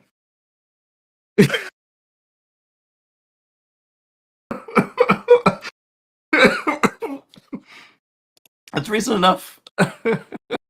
Reason enough. Where's my water, baby? Oh, okay. The water's gone. we can use this more than once with Tesla. Huh? Yeah, if you're a legacy Tesla owner, typically that is the answer why you didn't get anything included. Yeah, yeah. You think that's hilarious? All right, Brandon says you think they would need the man help there more than ever. Okay, and then na na na na na na. Yeah. And then I love Amp asks Tesla when can I transfer my FSD and unlimited supercharging? That would get me to upgrade. And I said, yeah, if I could transfer FSD and unlimited supercharging, that is super appealing. I love my test drive of the Palladium Model X because I didn't drive a Plaid. I drove a regular one. But this combo would get me to seriously try to let go of my Model X P100D with Ludicrous. Um, we'll talk in a minute about why I may or may not look at a Plaid if this thing does work out. Is free unlimited for life, or is there a limit? And then these people are replying and talking about it's for life of the car, for the life of the owner. Uh, Now let's transfer FSD. Yes, both, and I've got my wife's buy-in. I've got the buy-in with just the charging. She wants a red Model X with the white interior. But see, the problem there is we got to look at the finances because Cybertruck is inbound, as we talked about at the beginning of the show, and I've got a reservation for Cybertruck. Eddie says, "Make that switch." Uh, we'll see. I gotta make sure it makes sense, and I'm not jumping myself into a bad financial situation because these cars are expensive. Jordan says, new plan: buy an old SRX with free unlimited supercharging. Trade it for a new SRX and unlock the other free unlimited supercharging. Travel North America for free. That's valid. Totally valid. Uh, question is though, if it's going to be like FSD, where there's like a you had to own the vehicle on X stage before you can transfer it. I can see them doing that. Let's see if anybody points that out. Problem is, Tesla will give you pennies on the dollar free trade. Don't trade it in. Sell it to somebody else. Because Tesla says in the advertisement they emailed us, you can keep the car. You don't have to trade it, but you have to move the supercharging from one car to the other. 5 weeks ago, I asked for a trade-in value of a 2015 Model S with the SC01 option. That's the supercharging for life, transferable, and shy of 200,000 kilometers. For the lulls, they lowballed before. It's $15,500. That's not bad because that car got a heck of a miles on it, and it's old. Um, and then when you look at what they would give me for my car, that's not bad. I admire the ethics of the dude who tried to reach me on the phone a day after he emailed their offer. Yeah, I mean, I wouldn't take it, but it's not bad for a purchase. Okay, your loss on flipping the old S and X after the new purchase negates any savings for free supercharging. Silly man. That's true though, because they do have to mark it up for a profit. Amount of savings fully dependent on the amount of travel variable. This is true. It's unlimited free supercharging. The upgrades in the S are worth it. The additional expense for purchase. Yeah, like I said, I talked to you guys about after I did that test drive of the X. While it has a lot less changes in it than the S does, like physically, they were good, and like riding in it was not it was not like riding in a vehicle on the same frame because even the frame is somewhat different. It's got the multi-piece giga castings, or I should say mega castings. Either way, let's continue on this because we ain't done with that story. All right. Same thing. Tesla tries to boost sales by offering free supercharging transfers to new orders. Summarize what we already talked about. This is surprising considering a few months ago Tesla was trying to get owners to give up their free supercharging to get a new car. We talked about this as well. Like if you tried to buy if you bought a car with, then you got 3 years of supercharging. And if you gave up supercharging on an existing car, they give you 6 years of supercharging. I was like, 6 years? This car is almost 6 years old now. Unlimited for life. Over here, 6 years, unlimited for life. Make it limited for life, and I'll be there. They said, okay, bet. Oh, whoa. We went through some configurations. We'll talk about that in a minute.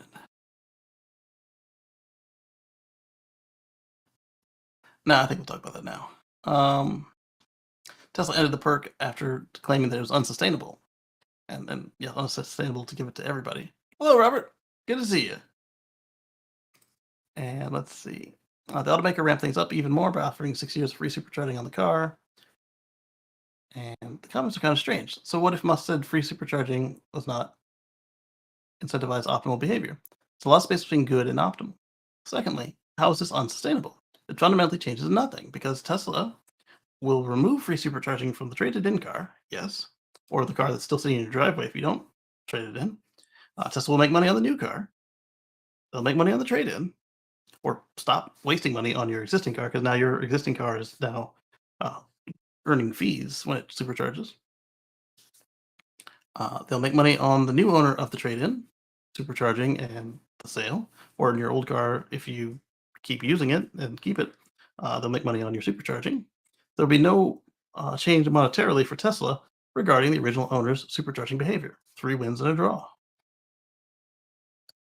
Mark says unlimited supercharging for life is a difficult thing to give up. Yes.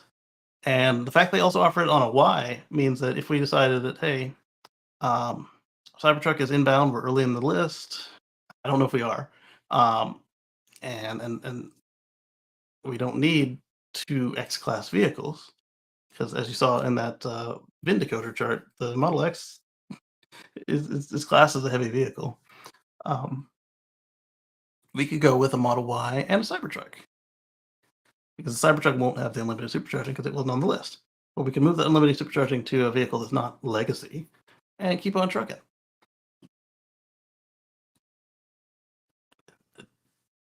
It's compelling. We're going to be looking at it. We're going to be talking about it. And if you see me with a video or photo of a new one, that's exactly what happened. Assuming that nothing terrible happens to the existing one. One of the catches is that the vehicle can't be listed as total loss, and you have to have both vehicles in the same account. But I'm thinking, if something happened to my car, I would just get me an inventory car before the insurance company did their thing, and transfer supercharging right off of it before it gets marked as total. Hey, it has to not be marked as total at the time of purchase. As soon as this thing happened, hey, yeah, give me an inventory car. I don't care. All right, let's see.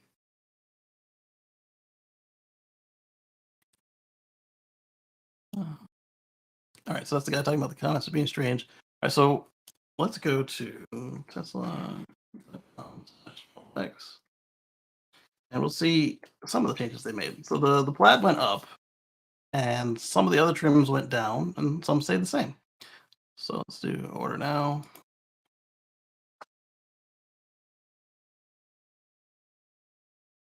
$7,500 tax credit for eligible buyers. Blah blah blah. So in order to keep that $7,500 tax credit, you can't change much of anything on the car. You can keep it as long range, and that'll get you done. But if you pick a plaid, that doesn't happen. You like the red paint. And you can't pick the big wheels, but I wouldn't pick the big wheels anyway. Though the one I drove had the big wheels, and it was quite smooth. But see, the reason we wouldn't want big wheels is because we tow. And if you tow with the big wheels on the Model X, you lose half the towing capacity. All right, so the Cyberstream wheels. And the EPA range was 333 miles. And what was it on the regular one? Oh, you got to click them to see.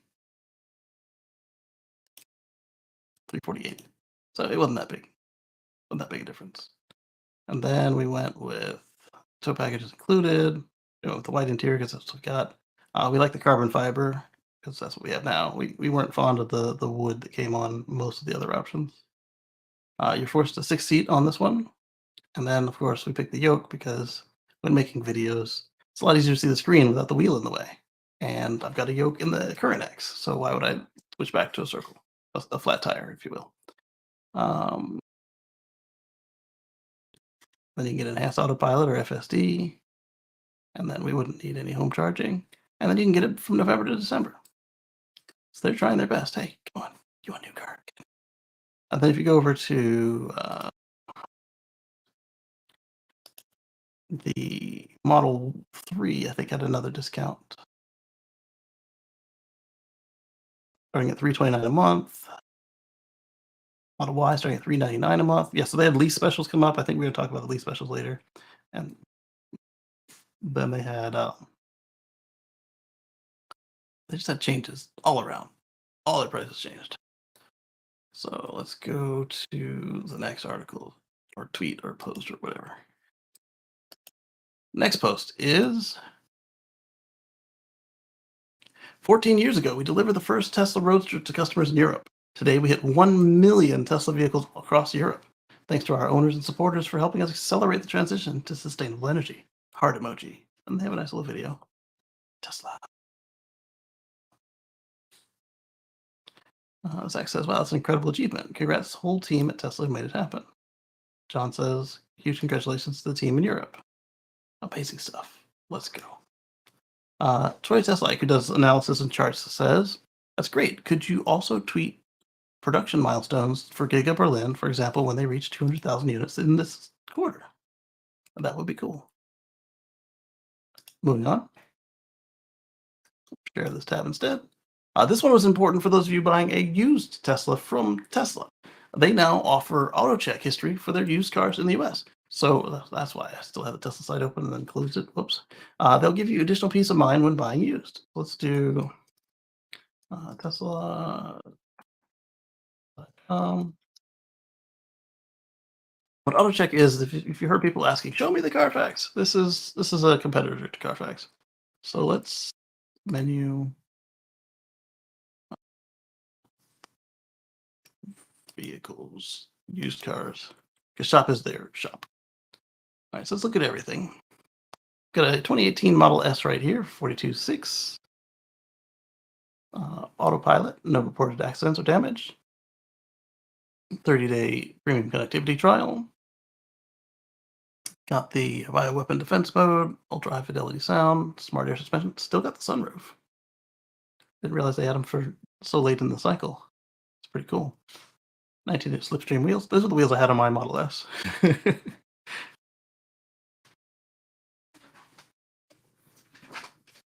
Yeah, you colored? Oh, you colored that doggy in pink. Yeah, that's beautiful. Baby. Yeah, that's a puppy. The puppy is a baby dog. This is her pink puppy.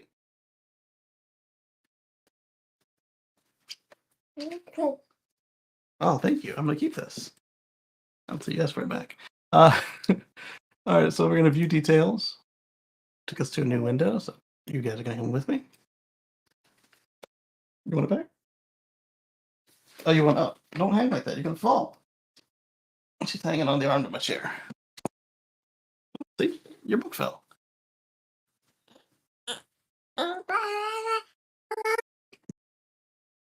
Vehicle details, used vehicle. It's got really low miles for an 18, 36,000. So like a lease, 1,000 miles, 12,000 miles a year, 3-year lease. Yeah. No, it's a 5-year-old car though. It's an 18, just like mine. Uh-oh. So who knows why the miles are so low? It's in it. Basic autopilot, charging, warranty, condition, delivery location. Hey, that's where I picked up my car. Charlotte Matthews. Apple. Ah, here it is. No accidents or damage reported. Meets Tesla's mechanical requirements. Will exhibit cosmetic imperfections and may be subject to an open recall. You went down? Okay, down. And here's auto check history, which opens in another new window. All right, so careful, baby. She's retrieving the dropped company book.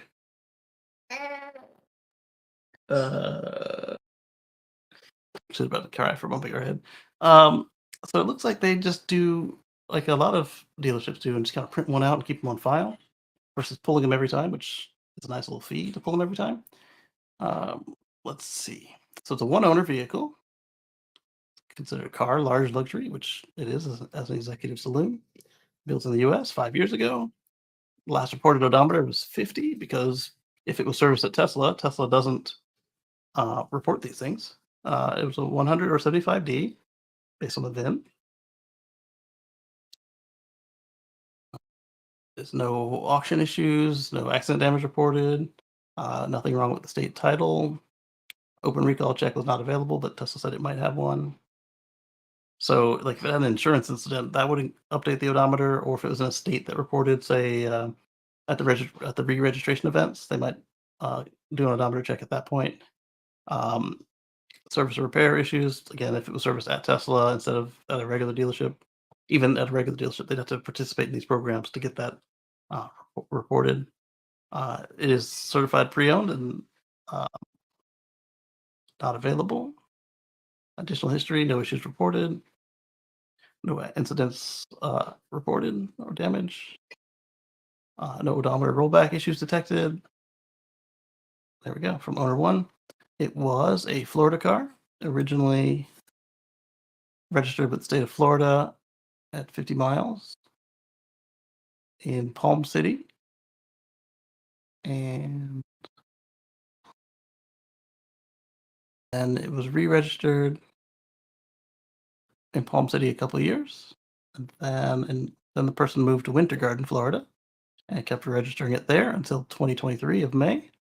And then at some point it showed up at Tesla in my region, or my region detected by my IP address.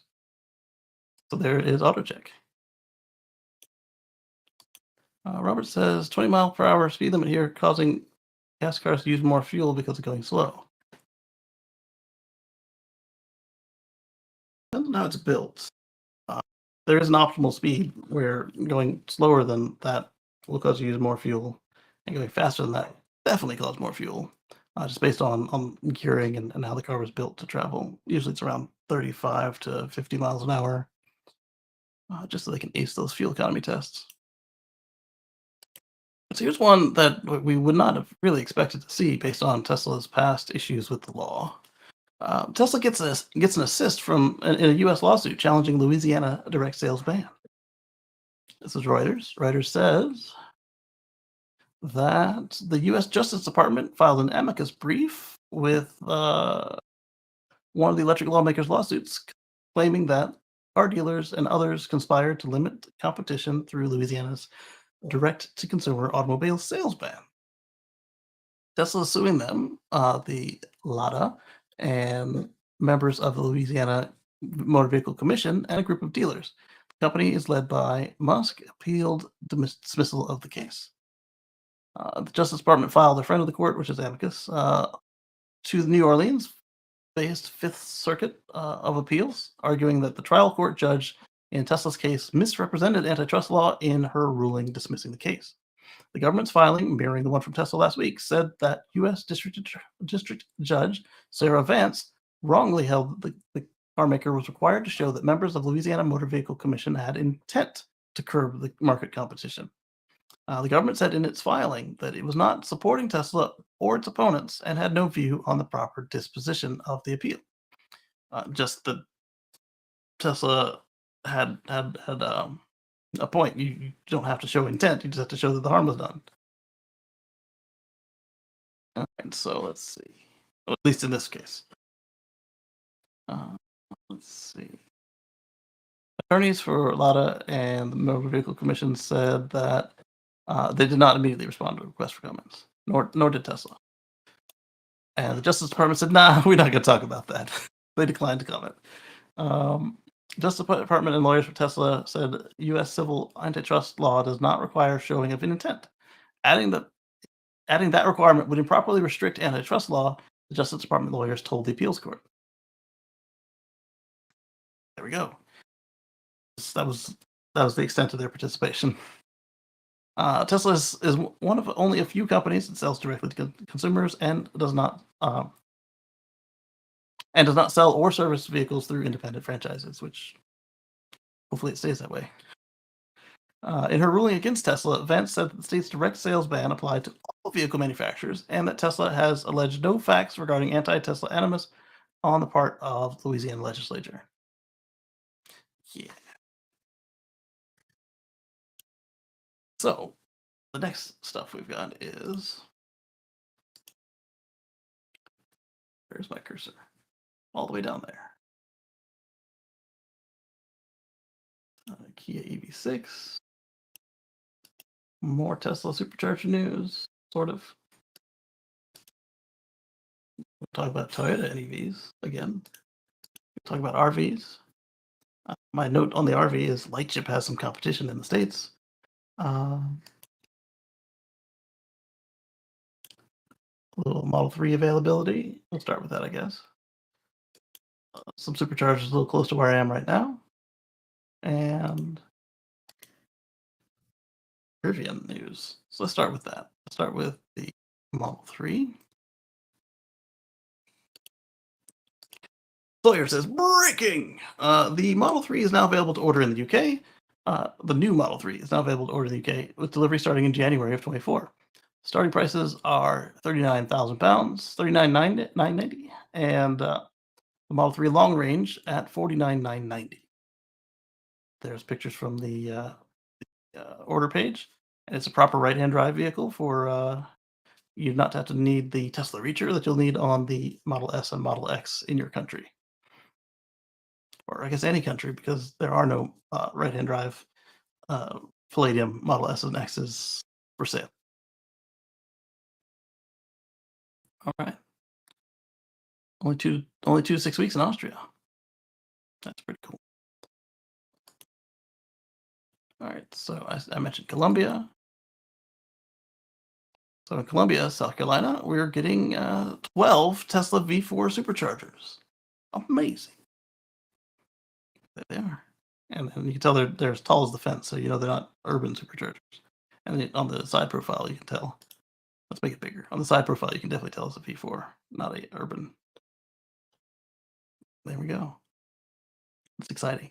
So if you guys see me make a video or even just to talk about a V4, it'll probably be me shooting up here to try this out and then coming back to where I am now. I'll need to know that it's open first because it's a little bit of a drive. Not an impossible drive, but with the baby in the car, you want to be able to actually get something done on the trip.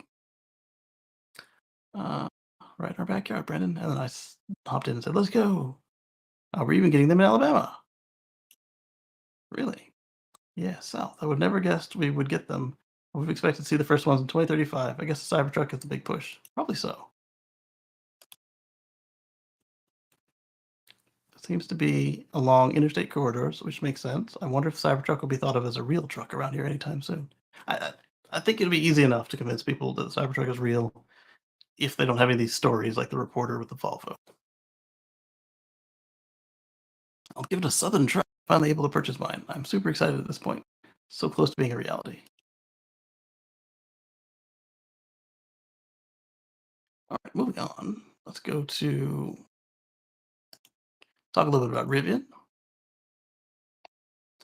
Rivian has finally finalized the power tonneau cover fix, and installations begin this month. So basically, they sent out an email to owners saying that if you ordered the option, there's nothing to do. They'll be contacting you from the service center about the new Rivian power tonneau cover. And I'm guessing if you're an existing owner and you have a problem with yours, then they will replace it with a new one.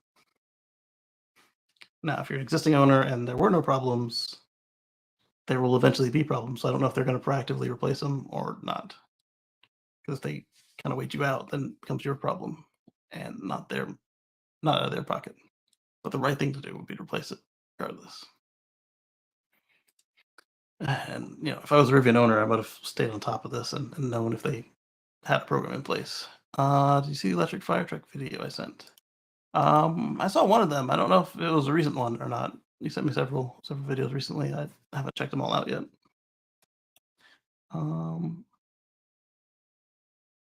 Yeah, at this time, no action is required on your part.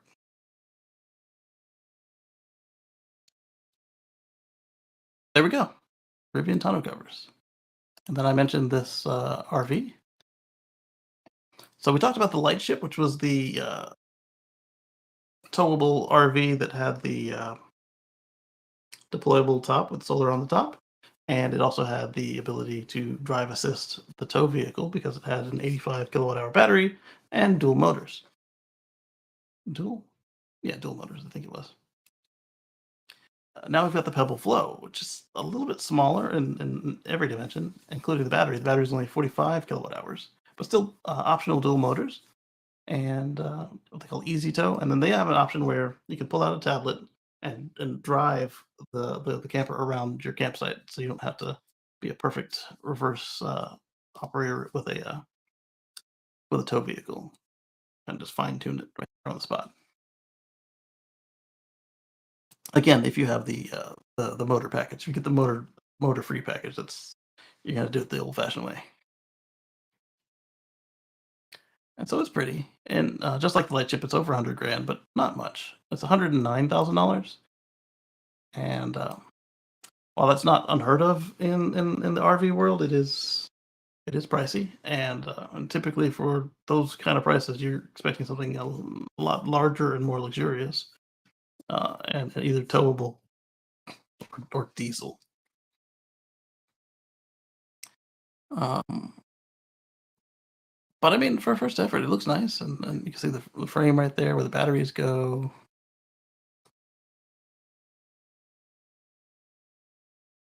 The rate rating is 62,000 pounds, so only the EV trucks right now are rated to tow this thing. It's got a Murphy Queen. Then it's got a convertible bed. The water tanks are a little smaller than you'd expect. 37 fresh and 50 black and gray. It's got AC and DC charging compatibility, as well as it's got power export, so you can charge your EV with it, or while it's sitting in your driveway, you can charge your house with it, assuming that you've got the appropriate levels of transfer switches or uh, power input for your home battery system. You don't need home battery system to use it, but it makes it a lot simpler to adapt into your system. Combined with the Magic Pack, the Pebble Flow starts at 125. So the 109 is the motor free version. And uh, Robert says 29,000 pounds to 44,000 pounds for a caravan made there. There's a German company that does something like this as well, where it's got the power assist for the tow vehicle. And I never did get a price from them, and I don't know if they ever made it to market, but they did show it off 2 separate years at the various shows. They also made a version that wasn't a camper; it was like a service trailer. It was a cool concept, and I was like, man, too bad they don't go in the states. And now we've got these two companies, Pebble and Lightship, making one here in the states. Oh, and so while Lightship is ex Tesla employees, the Pebble is ex Rivian employees. So a neat little detail. So we were talking about Toyota earlier, and we talked about how they have all these concepts, and they had an electric Land Cruiser concept, and how I was over them and their concepts, so I wasn't going to bother with any of them. This is a prototype. Prototype is a lot further along than concepts, and it's almost ready for sale. So let's see. I've got images. This is the Toyota Hilux in Thailand. That we talked about, where they announced this thing, and then immediately in the same show, the Toyota boss was putting them down, which is a certainly a choice. Almost like Elon putting down the hard work of the Cybertruck folks by saying, "Hey, here's the Cybertruck. We dug our own graves with it." Why would you say that? All right, so it's their first 100% electric pickup truck, maybe closer than expected. The Hilux BEV has been put through its paces as part of its development in Australia. So they're developing it in Australia to sell it in Thailand, eh? Toyota recently revealed the Hilux BEV prototype at its 60th anniversary in Thailand last December. At wow, it's almost a year for the thing to come out. You guys really aren't coming after Tesla, are you? Its first battery electric truck. Like when they announced it and then showed it off, I kind of had the feeling it was going on sale in a couple weeks. Guess that's what they wanted me to think. Thailand is Toyota's fourth highest production center globally, following Japan, China, and the US. It's also a hotspot for EV sales, especially for classic style pickup trucks like this.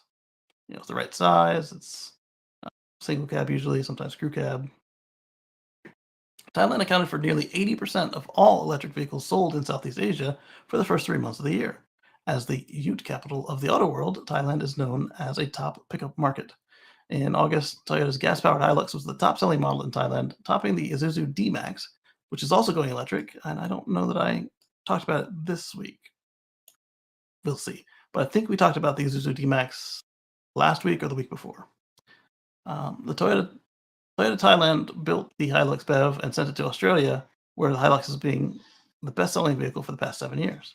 I said that would make more sense to just sell the thing wherever you can, rather than limiting it to just Thailand. But if Thailand was eating all of your availability, then it would also make sense not to go through the process of certifying it for other countries if you're going to sell them all in one country, like every one you could possibly make. This would also do quite well here in the States. Like, look at the Ford Maverick and all the people who have a right size pickup that are refusing to upgrade because all the new pickup trucks are huge. And I say right size, like this is great for working at home, working on the farm. Not everybody needs an F-350. Still in early development, Toyota's electric truck was tested by its local engineers to evaluate its progress. Several large volume Hilux customers and other Toyota clients were asked to provide feedback. And then we can see some spy shots or press photos, looks like, because these are all well too good for spy shots. I'd drive that. I was in Thailand. All right, electric take. I'm a long-time Toyota truck owner. I've owned them exclusively for 25 years, but they're lagging badly, and I feel they will need to spend a lot of money to get customers like me back. When they finally electrify their fleet, I'm going electric on my next truck, and would have liked to buy another Toyota, but they blew it. I'm getting a Rivian unless Toyota can gin up something spectacular in the next 2 years. After seeing the BZ4, oh, you put the number wrong. It's a BZ4X. They put the ZX, the BZX4. I'm not going to be lining up to buy a Toyota unless it blows the doors off everyone else's specifications. Oh, that wasn't electric stake. That was a comment. Um, Usually the comments appear in the middle of the electric take, not at the beginning.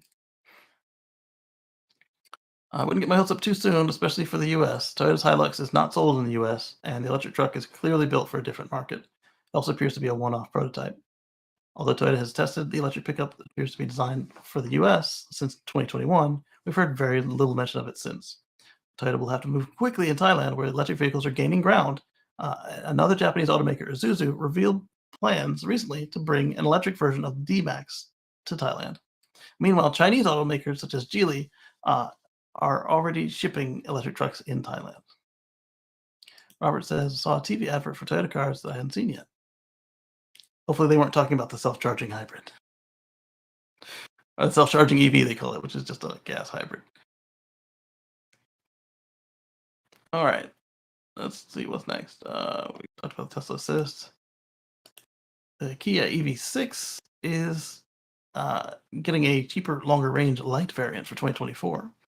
And we also know that it's going to be the first car that Kia sells with the next native port. So you can get a lighter, cheaper version with longer range and a NAX port for supercharging. What are we talking about? MSRP of just $45,950, excluding destination. Hopefully, this one will qualify for the sales tax credit, but probably not. Kia base light rear-wheel drive trim offers 232 miles of EPA estimated range, compared to the most long-range variants that provide 310 miles. That's not terrible. Although the long-range variant will cost you $3,350 more than the standard light model, you will gain 78 additional miles of range for nearly $3,000 less than the Wind. Interesting. Although a new trim may not seem like much, it could be significant for Kia. A longer range EV6 option for a lower price could help lure buyers looking for over 300 miles of range.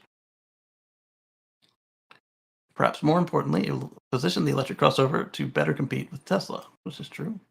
Following the price cuts this year, Tesla Model 3 is now the cheapest it's ever been, with the Tesla Model 3 long range with 333 miles of range, currently costing just $45,990. There we go. So the Kia will be just $50 more. Although the Model 3 is eligible for the tax credit with the purchase, whereas the EV6 is not. That said, Kia is passing the credit on to those who are leasing the EV6 because the lease loophole. So if you lease it, they'll give it back to you. Because when you do lease it, it belongs to the owner, so they don't have to give it to you. They're saying they do.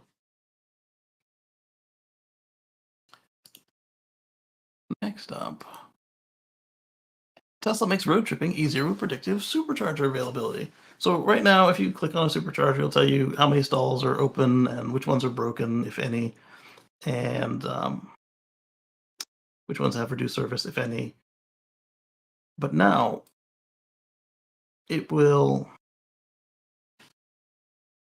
do a better job of figuring out who's on route and how many stalls will actually be there when you get there.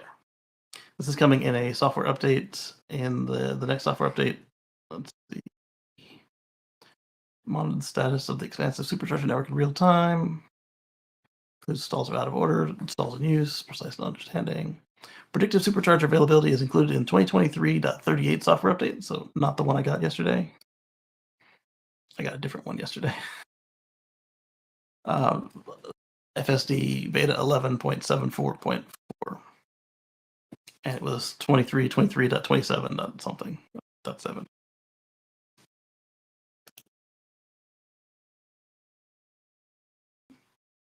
It's supposedly had no changes, but it feels better.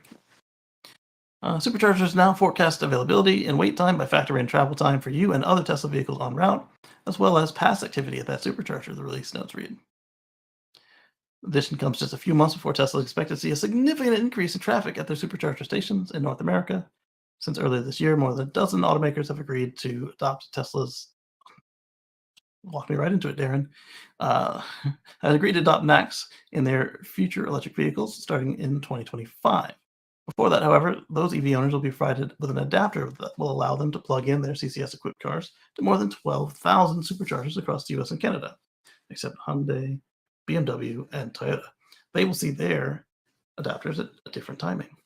She did not bring my water back, so I'm opening this other one that my wife brought me.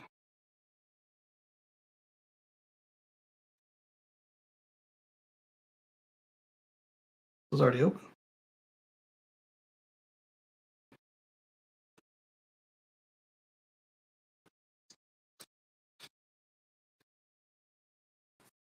Me.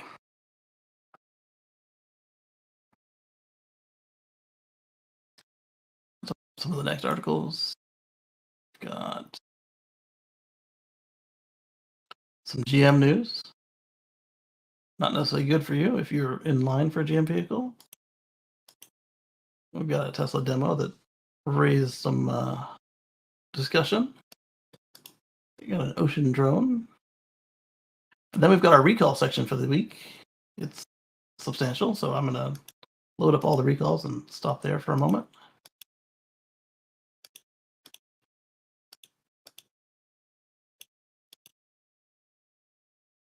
I guess they're not all recalls.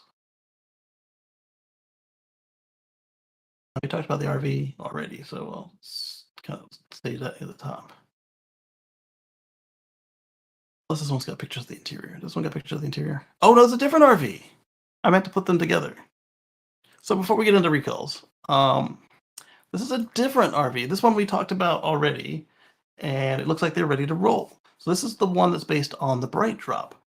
So this solar electric RV can travel 250 miles using GM's Bright Drop EV platform. So Detroit-based electric RV startup Grounded has revealed its new G2 on Wednesday, claiming to be the world's first 250-mile range all-electric solar-equipped RV with long-range capabilities. The solar electric RV allows you to get closer to nature without harming it. Lee says, "Happy Sunday!"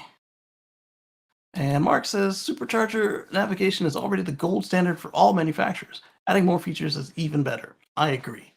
I totally agree. All right, so this Grounded 2, the G2, is basically a Bright Drop with van life built in from the factory. And we talked about it already, but now it's no longer just like a mock-up. It's like you can buy it. It's real. The interior is fully customizable. You can design the interior to fit your style with a selection of modules that can be added or removed for maximum flexibility. Shapiro said, "To design the interior, we drew inspiration from a contemporary Nordic outdoor gear. He added that optional components include a spacious queen bed, seating for up to 7, a large pull-out table for working or dining, and a well-equipped kitchen for the adventurous chef." Nice. And this was really my main reason for even bothering trying to find out how much a Bright Drop was setting back. And now it looks like somebody's got one that's already done, so I wouldn't have to get it out myself. It has amenities like an induction stove, hot water, indoor shower, and wet bath options, plenty of storage space, and more. G2 comes loaded with Starlink for high-speed internet access, and no matter where you high-speed internet access, no matter where your travels take you. It also comes like a cellular something or other, but no service for either of those things. You got to pay yourself. 165 kilowatt hour battery provides over 250 miles range on a single charge, and a 10 kilowatt hour house battery has been added to the G2's interior, while the roof sports 640 watts of solar capacity. So that's kind of what I would expect. Mark says, "Signing off. Have a great afternoon, all." Thanks, Mark. Good to see you. Let's see. You can view energy usage, turn on and off appliances, see battery and water levels. So basically, it's an RV, but electric. And with it being the Bright Drop, it's a little bigger than a van, so your van life won't be so cramped. But you might take up a couple parking spaces. 250 miles range, max charging rate is 170 miles an hour. It can carry 2 passengers. All-wheel drive, 390 foot-pounds of torque, 1460 pounds of payload, overall length of 290 inches, and a wheelbase of 290 inches. That doesn't sound right because that would mean the wheels stick out as long as the bumper, and they do not. There's no picture of the sides. So something is wrong with that spec. Either the wheelbase is 290 or the length is. Not both. There we go. Yeah, see, there's a bumper in front of that wheel, and there's a bumper behind the other wheel. Just saying. The G1 that they used to offer was based on the Ford Transit EV, so you got a whopping 89 miles of range. And as an RV, that's just like super useful. So it's good to see them come out with something you can actually take on a road trip. Now, moving on to our.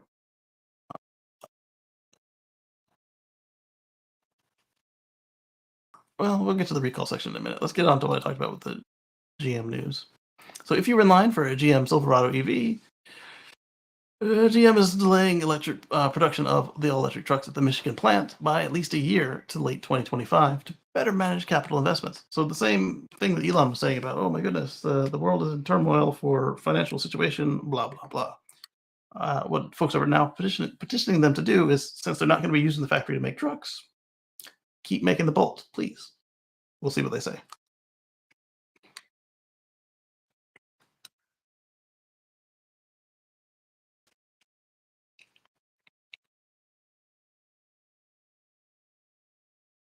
Okay. Oh, it's a whirlpool. GM is circling the drain. But, to clarify, though, that doesn't mean they're not going to make the truck. They're just not going to ramp the truck. So you'll be able to find one, and your dealership will probably charge you a market adjustment fee of several tens of thousands of dollars because they know that where you're going to go. Everybody's only getting a handful of these things. And GM had already raised the price to double what they expected before the truck came out. So, folks have said that it's just a delay. They're going to do the plant, blah, blah, blah. Myself and one or two other people have suggested that perhaps, since they've already been having trouble building Ultium cars, perhaps this is going to be their redesign to make the truck cheaper to make before it even comes out. Like, for real. We'll see. And so Tesla shares a hands-free FSD video. So basically, they turned off the hands-on wheel requirement and made an advertising video of this Model S driving through Austin. And it did okay. There were no interventions, obviously, because that would make for a very bad video.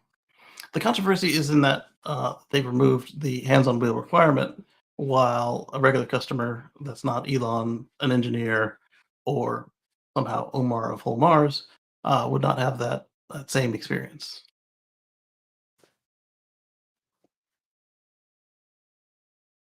And they shared it obviously as a video on X. I think it was like 5-10 minutes. They sped up a good portion of the middle. Tesla full self-driving capability demo in Austin. FSD capability features use vision neural networks to to perceive and understand the world just like humans do. Excuse me. And via our fleet learning approach, it goes on. It's the same sort of thing you've seen before if you've seen people's FSD videos, but no commentary. There is music, and it just kind of works. Tesla put a disclaimer at the bottom of the video stating this video shows our current driving capabilities of FSD Beta, which began deploying around 8/23 of 2023. Software version 11.4.7 and later. They don't say what version is in the video. It could be 12, it could be 11.4.7.4, 0.2, we don't know. And yes, the one I got was 11.4.7.4 yesterday. For demonstrative purposes, the cabin camera monitoring remained active, but the hands-on steering wheel requirement was disabled. Customers cannot disable this feature. All drives must remain attentive and ready to take over at any time.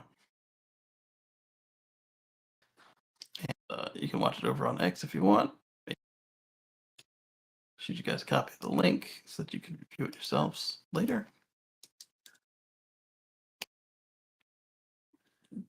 Goodness, that's quite a link.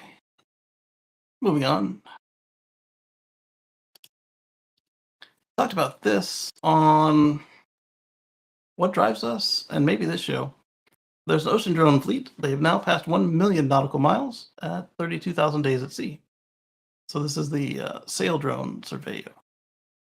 We talked about it. Kind of cool.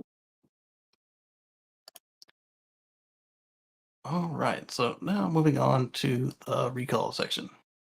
This one is one of the OTA recalls. So all you have to do is wait for your car to say there's a download and push go. This affects 55,000 Model X's. And sorry, almost 55,000 Model X's. And it's an issue where the vehicle controller malfunctioned and the car failed to warn drivers of low brake fluid. It's pretty important.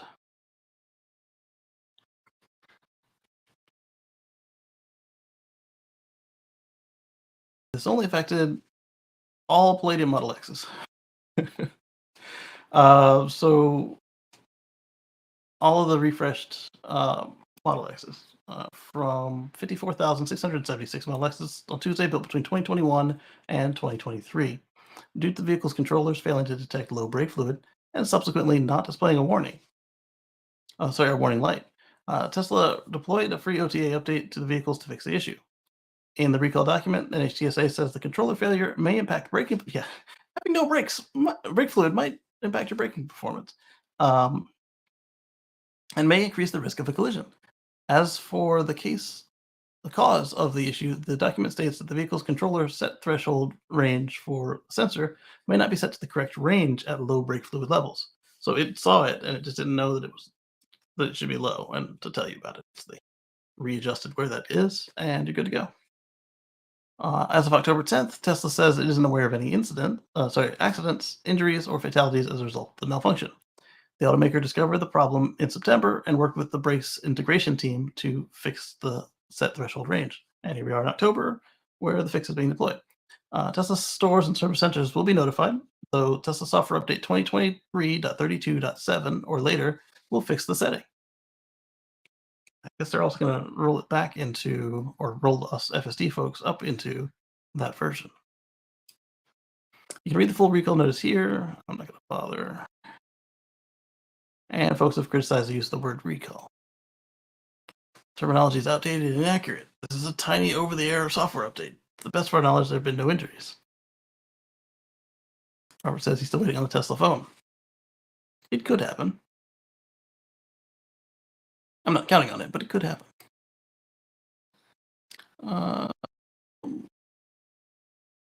Change the nomenclature to OTA recall versus bring it in recall. I like it.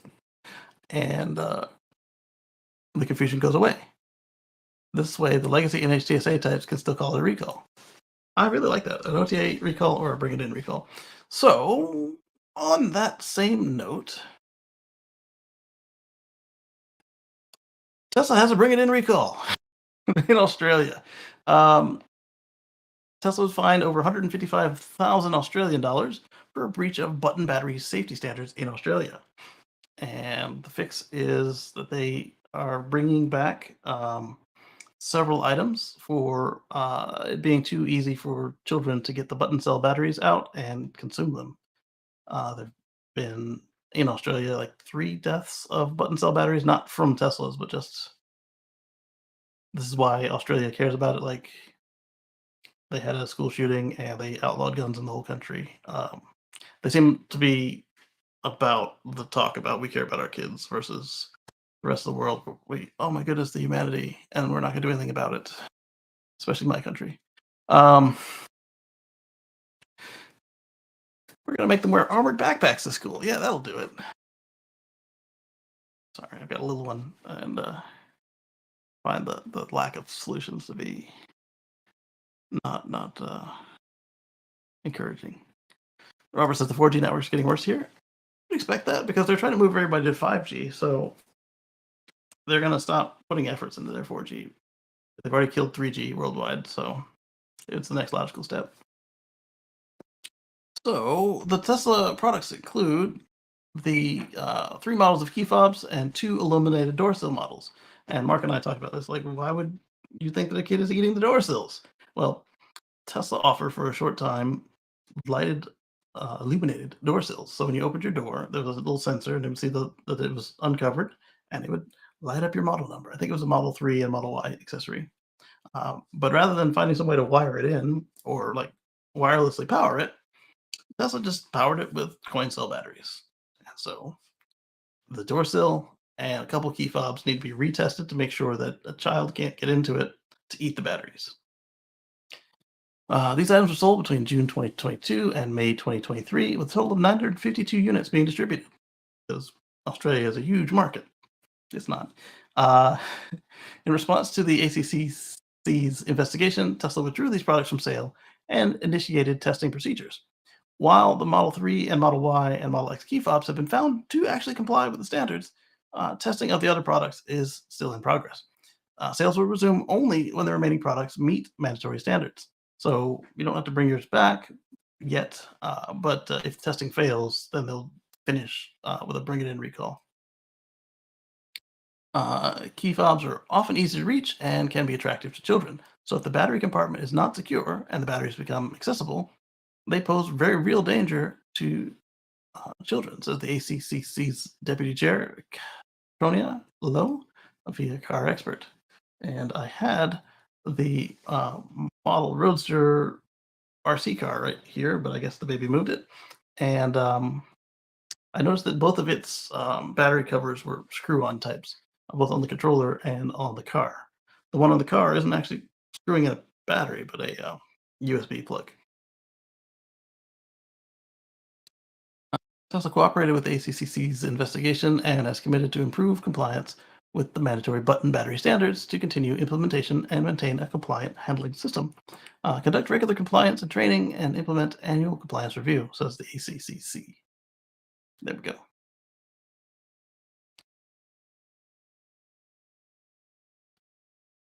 Now we've got another recall. This one is like another bring it in recall, I believe.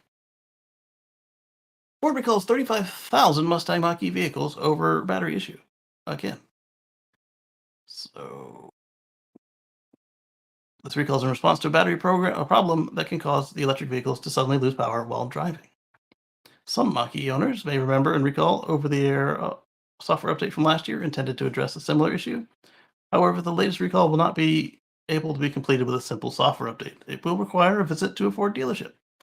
According to the recall notice posted to the NHTSA website, Ford received 107 reports of Mach-E extended range and GT vehicles losing power during operation following the software update.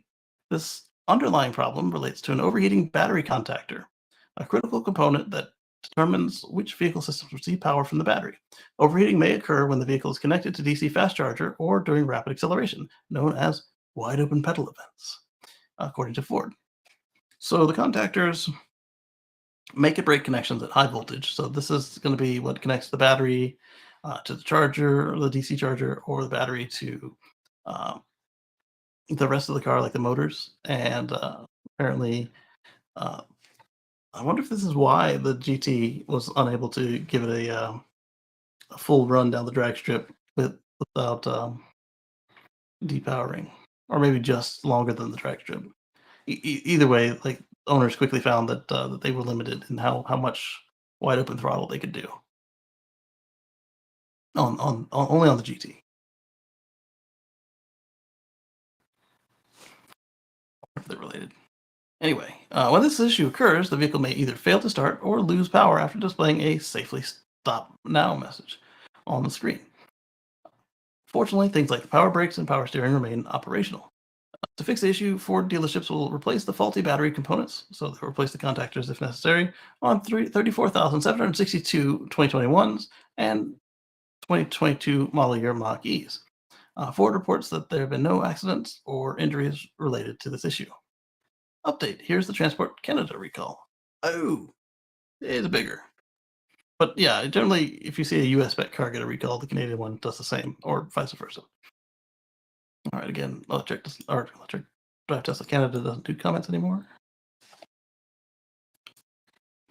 We talked about this on the Tesla Live show. Tesla launches a new driver drowsiness warning system to improve with road safety. So if you start showing signs that you're sleepy, either the way you drive, or the way you blink, or you yawn, the Tesla in the UK will display a message. I don't think anybody's actually seen this icon yet, but Green only found it in the software, and that's what it looks like. And that message will stay on until you stop exhibiting signs of drowsiness or you stop the car. Not like stop, but like put it in park and go deal with the drowsiness. On the Mercedes vehicles, it's a little couple coffee icon. Sales update for Rivian. They say they've now, Amazon says they now have 10,000 Rivian vans across the US, making routes across the US and Europe. And not for me. I've still got old busted Stellantis vehicles and what's the Mercedes again? Sprinters. Anti-EV people when they realize they're supporting EVs with every Amazon order.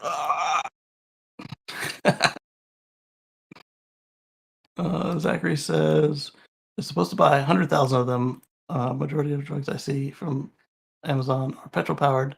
It's a great first step, but we need to keep it up. Yep. This person found one. I seen them around my neighborhood and was ecstatic when I saw my first one. This guy probably thought I was nuts. Yeah, that'd probably be my reaction as well when I see one in the flesh, just doing Amazon deliveries. Rivian and Tesla will make up 70% of the market in 5 years. The rest will be single digits. Possibly. We'll see. Another X post. This one's the Amazon announcement. You know those super cool Amazon vans you see in the neighborhood? The custom zero emission vans from Rivian? We've got more than 10,000 of them in the US and expanded internationally this year. Expanded internationally earlier this year. Neato. This one's got a wrap on it. Interesting. It's great to see. Still haven't seen one yet, but hope to soon. From the videos I've seen, they appear well designed and with a lot of great features for the drivers. Same here.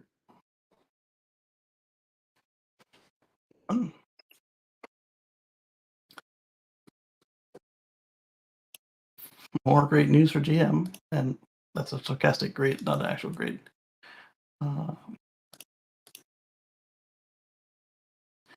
I'll be back on Twitch. For those of you who saw me on Twitch, they appear to have removed their stupid multi-streaming BS restriction. Apparently, a lot of people like me, it wasn't their largest audience. So if you had to cut them loose, then you cut them loose. Or you didn't care about it and you kept on regardless of your compliance. But hey, I'll follow your rules. Some GM news. Well, not just GM. Let's see. Oh, that's kind of cool. Oh, we talked about the Ford already. So I close that.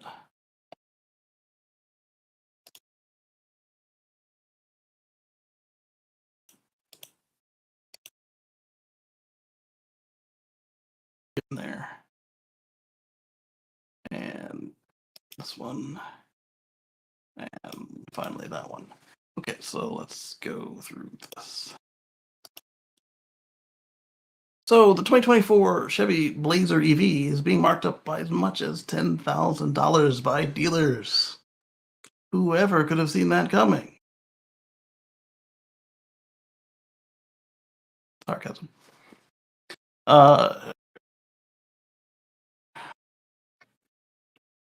The Blazer EV is being marked up by as much as $10,000 in some cases. It's beginning to appear on dealer lots after the first models were shipped in July. And after officially revealing the Blazer last summer, GM said it would be available in 4 trims, including the 1LT, 2LT, RS, and SS trims, plus additional law enforcement spec police pursuit vehicle, or PPV. The base 1LT has been dropped, as the 2LT is now the cheapest 2024 Blazer variant. Both models qualify for the full $7,500 tax credit, meaning the 2LT base trim can be bought for under $50,000.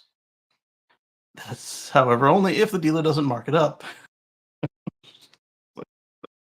So we're going to mark it up more than the tax credit. So not we're just stealing your tax credit. We're also charging you an extra $3,750 just because we can. When I worked at a couple different dealers, some of them they had a strict policy to never do this crap, and others it was per manager. And every time a manager tried that on me, I would argue with them. It's like, hey, yes, I would like the commission. No, I don't want it that way.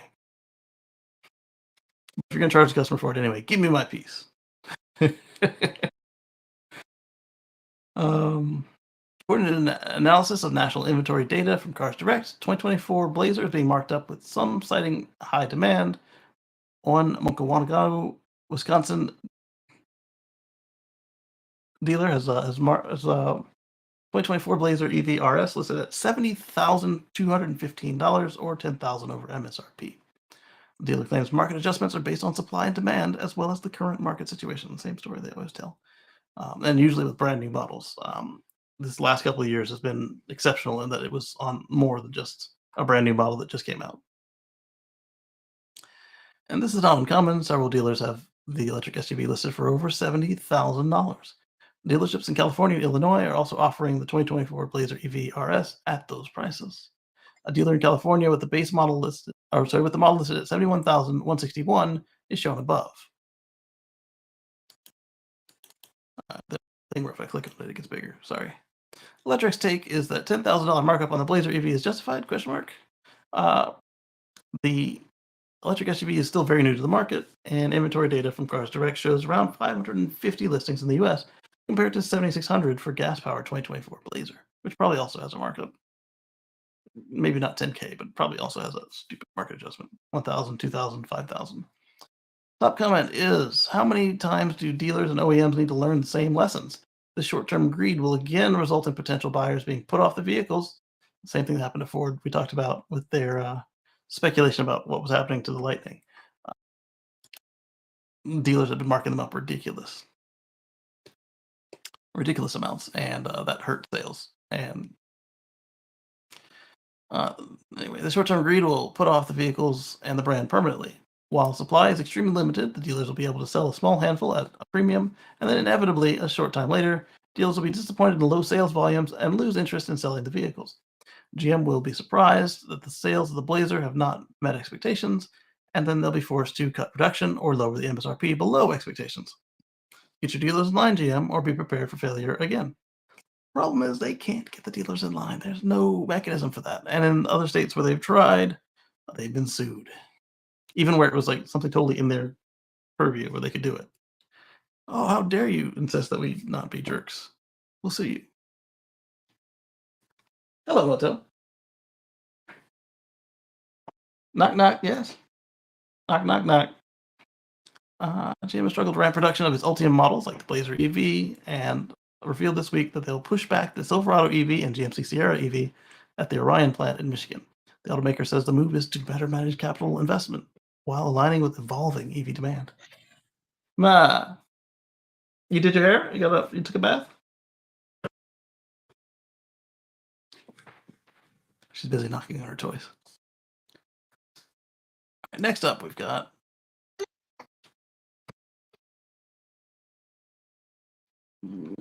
Tesla unveils plan for 120 acre ecological paradise at Giga Texas, as promised. So here's some pictures and some stuff about the plans. Not knowing about anything about the area, the plan sounds good on the face of it. I'll wait for local experts to put their stamp on it first, though. Of course, a far better boost to the environment would be for the CEO to stop supporting the people who want to trash any sort of environmental protections in America and roll back the clock to an era where rivers regularly ignited due to pollution. And anyone who thinks that is a literary device, there were literally rivers on fire sometime before I started sucking wind around here.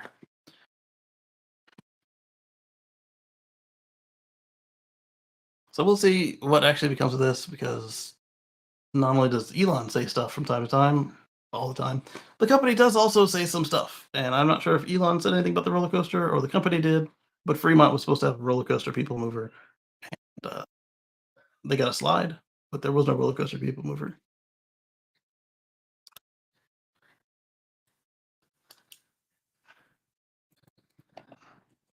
Apple, yes.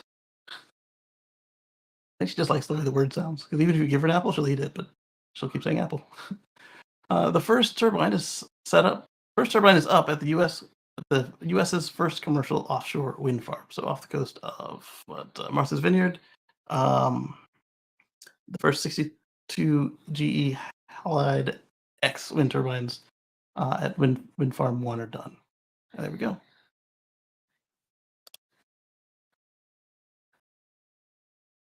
That one's about Twitch, so I'm gonna save that for me, so I can make sure I'm not running afoul. But based on the headline, I can start streaming on Twitch. So while I do this, you can see me on Twitch as well. GM, Honda, and Cruise announced a joint venture for driverless taxi fleet in Japan.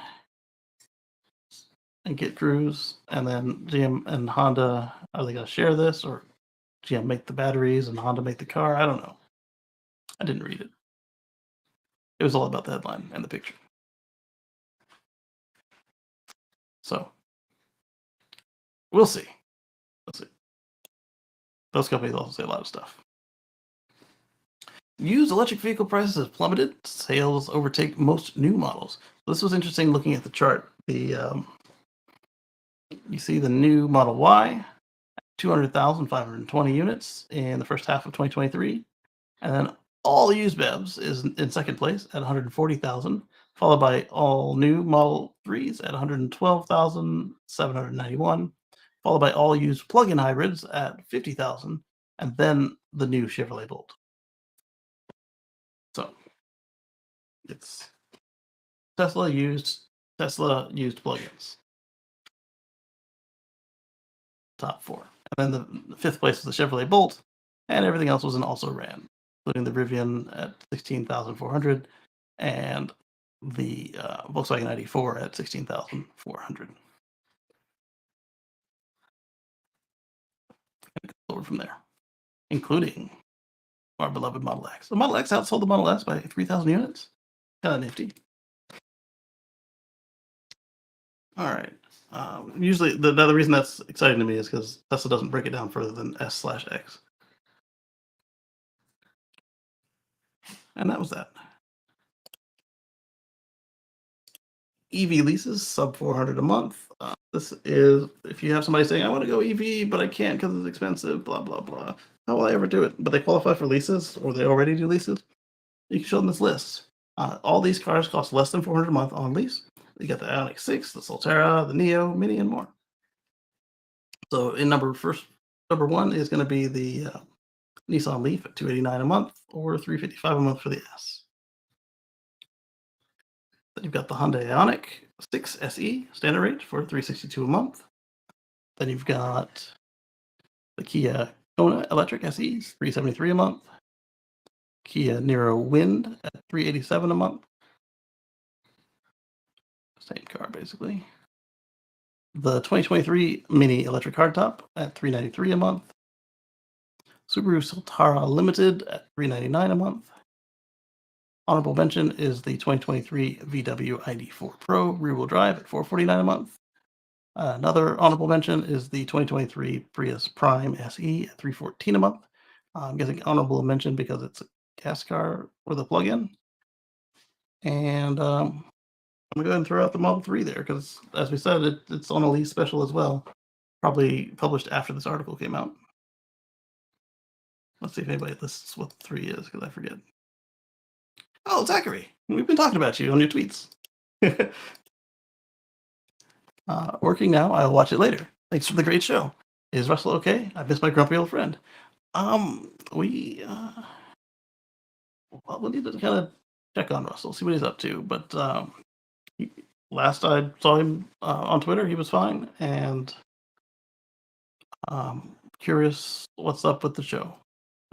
We miss it, and as soon as we're available, we'll be back. I'll see if he has anything he wants to share or not. I mean, not or not. Like, I'll do it, but he might not want to say publicly whatever's up. He might just be busy at work. I don't know. So I'm hoping that somebody here mentions the Model 3. Let's do Control F in the correct window.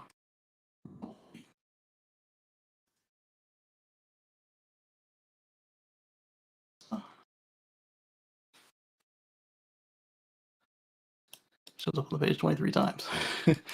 But specifically in the comments is what I'm looking for. So, not in the comments. But either way, the Model 3 has a lease special going on. We talked about it in the past, but it's changed even more since then. More importantly than a Model 3 sale is that cratering motor fuel sales in Norway show the death spiral that could end oil.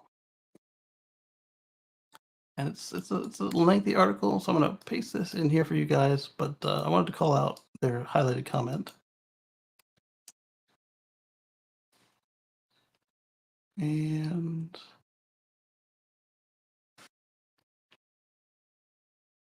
see, oh yeah, so thank you for that, Zachary. And they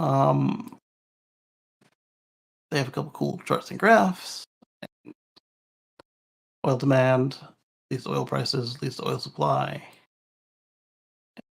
Here's the top comment by Jay Harbert.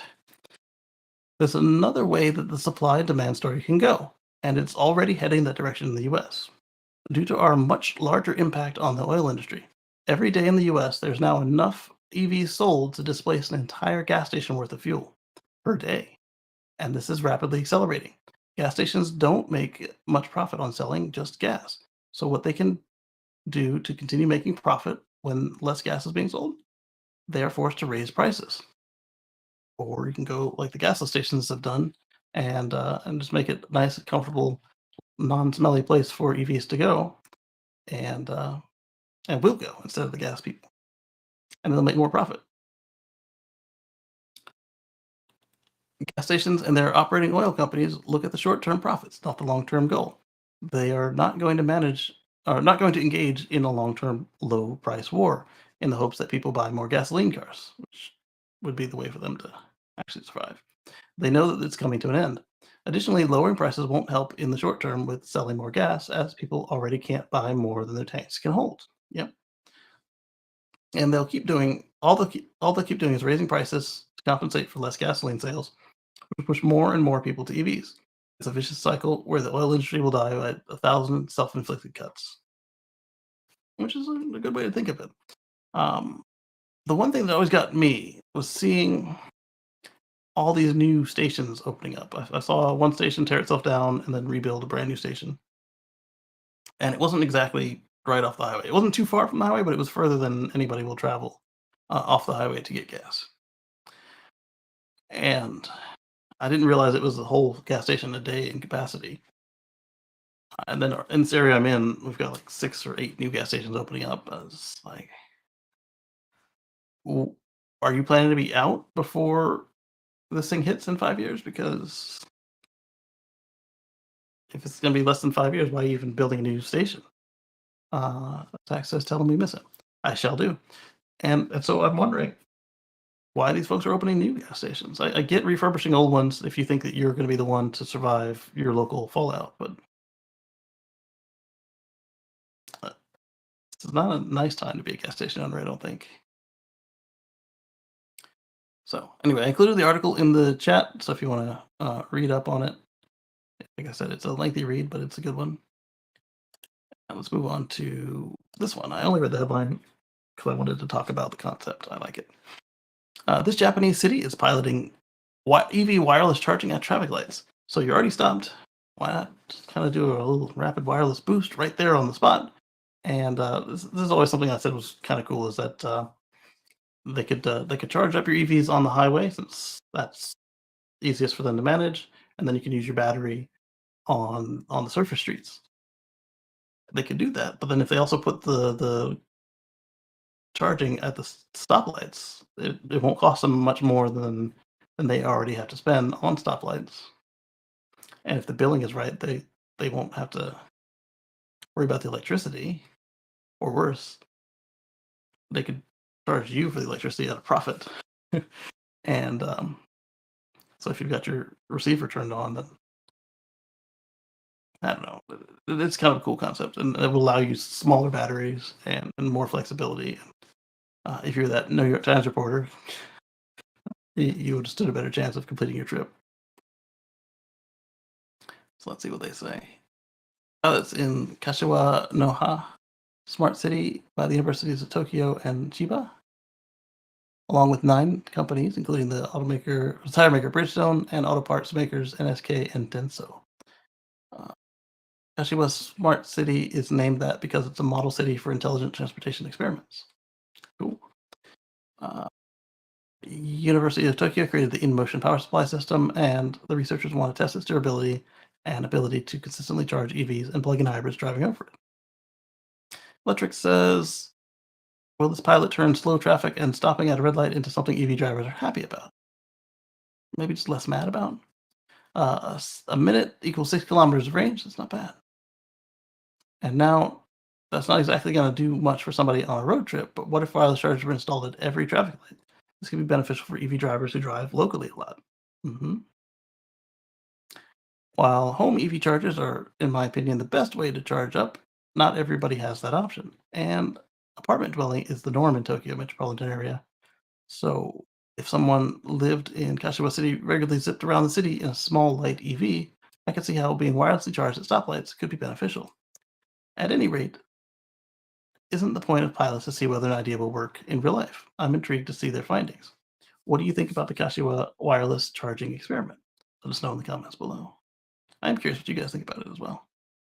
Top comment was, I would think that parking spots would be far more ideal. Those cars have to stop somewhere sometime. You'd get more utilization at the traffic lights. But if they find that they're too slow, then the parking spot would be equally functional. I got a tweet from Drive Tesla here. Fresh batch of Cybertruck spotted today. Note the Model S and X on the front of the carrier as well.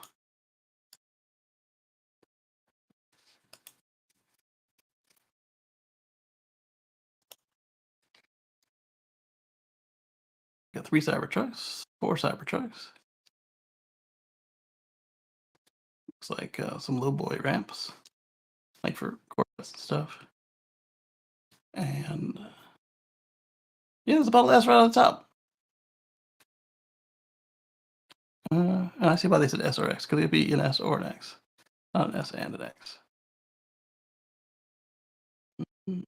Judging by the headlights and the fact that I drive a Model X, I'm going. Let's open the image in a new tab and find out more about it. Let's zoom in on it.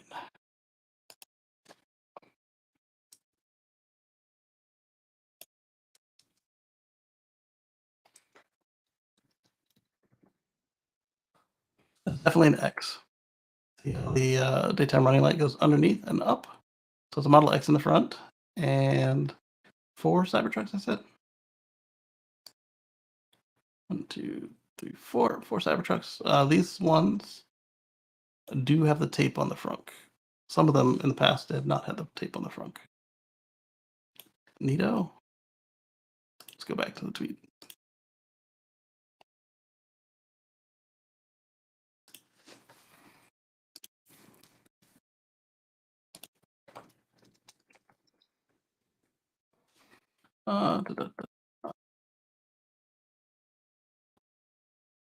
V4 supercharger guts. This is something I've been wanting to see as well. New supercharger in V4 in Beirut. Charger was open, and I could take some pictures of the components inside. Tesla boom them up. All right, so this is a US one. That's even more exciting to me.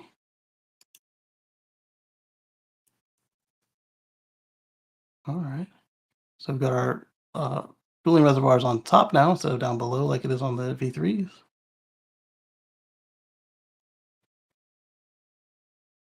Mm-hmm. We're going to open all these in a new tab. So we can look at them bigger. All right, so yeah, there's a closer look at the cooling.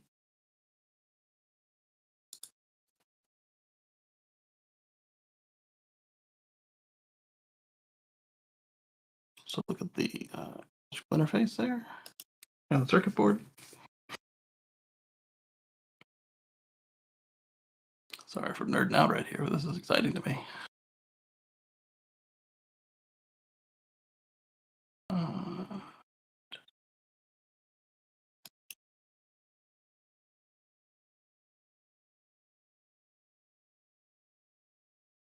The reason I'm confused is Beirut I know of as a country, and Boomer Mama I think was in the U.S.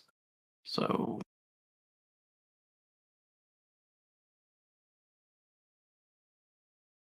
that's why I'm confused at where it is.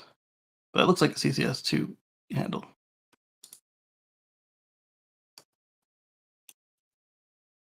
Just the pictures. Eddie, Brilux, and Volvo. I feel this is in Europe. The future starts soon. BK World, Shell.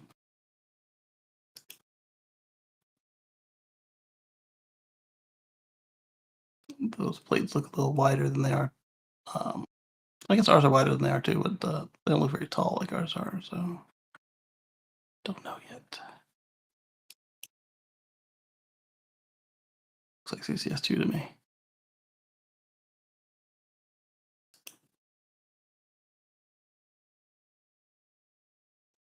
Thank you all for indulging me nerding out on this interior of this thing. I've seen the interior of all of them now, at least the pedestals. What I haven't seen yet is the interior of a V3 in person. I have seen the interior of V3. I haven't seen the interior of a V4. On photos or person.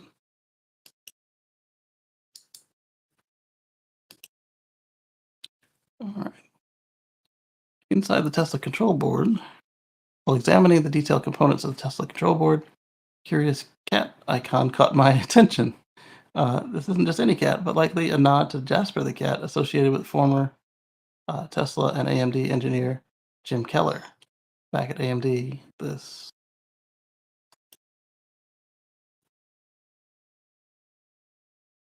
icon made subtle appearances and silicon on some silicon designs. Fascinating to see such nods continue in Tesla's advanced tech. It's always intriguing to uncover little surprises and embeds within the cutting edge technology. Neato.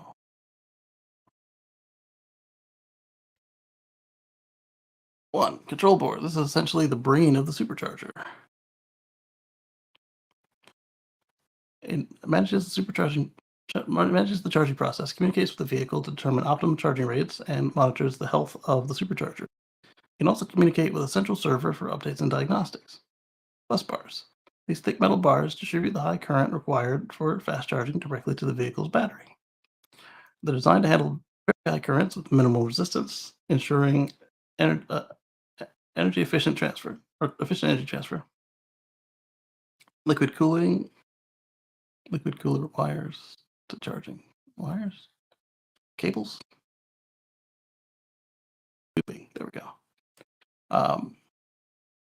Can generate a lot of heat due to the high currents involved. These tubes appear to carry liquid to the charging cables to dissipate the heat and prevent overheating. This helps maintain the longevity of the equipment and ensures safe charging. Various connectors and wiring. These are responsible for transmitting data, controlling the charging process, and managing safety protocols. The entire setup is designed to deliver a large amount of power to the vehicle in a short amount of time, ensuring that Tesla drivers can quickly recharge and continue their journeys. The sophistication of the components and their arrangement ensures that the charging process is both efficient and safe for the vehicle, supercharger, and user.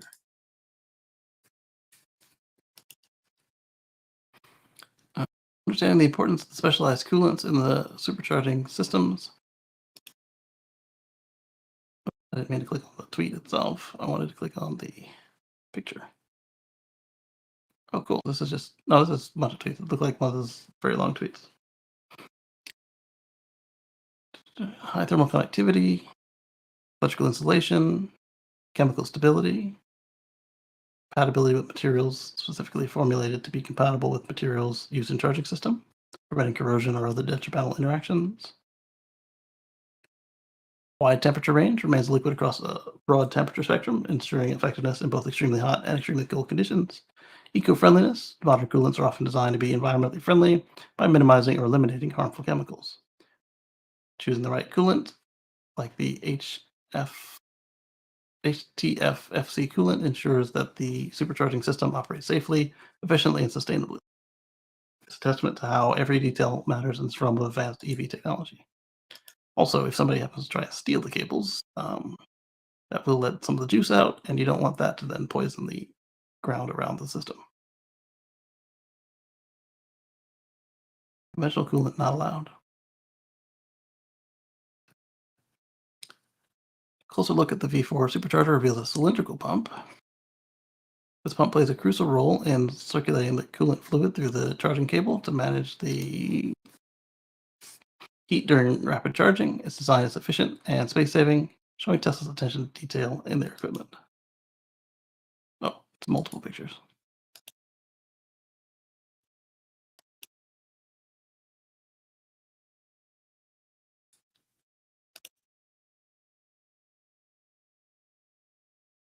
Exploring the V4's liquid-cooled charging cable design.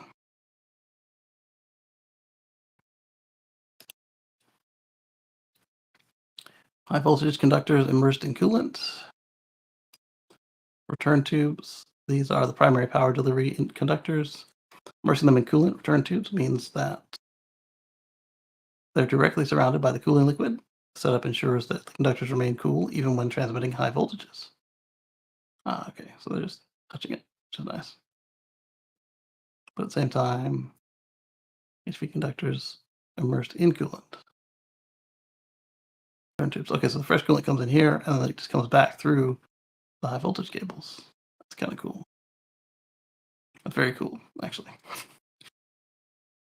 Coolant tubes. These tubes circulate the coolant. They're strategically placed to efficiently cool the HV conductors and dissipate any generated heat, ensuring the entire system operates safely. The cross-sectional image illustrates how Tesla's liquid-cooled charging system is designed for optimal heat dissipation and efficient power delivery. Charging cable of the V4 is a good length. Yeah, that'll work. Uh, it'll reach whoever needs a charge there. Not just Teslas, but the people at the wrong side of the car, center of the car, all that. Neato. Everywhere.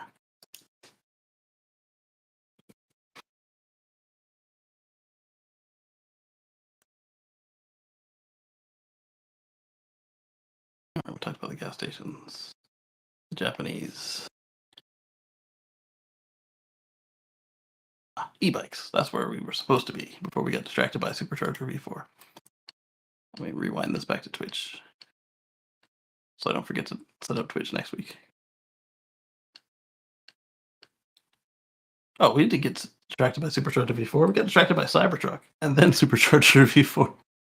All right. So, why Yamaha's wild new electric bike has two-wheel drive? I didn't read the article. It was quite long, and I don't know that it said why they wanted two-wheel drive, but I do know it's a prototype, and I just want to talk about two-wheel drive bikes because I've always thought that was a good idea. And with e-bikes, it makes even more sense, and it's a lot easier to implement them with chains, especially since the front wheel has to turn, or the rear wheel, depending on your biking setup. So here's a link to that article. Oh, I didn't send the gas station article. So Yamaha, there's gas station. So why is Yamaha throwing two motors in a single bike? The answer seems to be in the target terrain of off-roading. Okay, so it makes more sense off-road. I would also think that it makes sense that you can do different gearing on each one and more regen. So that your bike has regen. It's a concept model. The important thing to remember is there's no guarantee that the all-wheel drive ever sees the factory floor. The fact that it seems to be rolled out under the main Yamaha brand and not the company's e-bike division also shows this isn't something riders are going to be taking up the mountain in 2024. Interesting.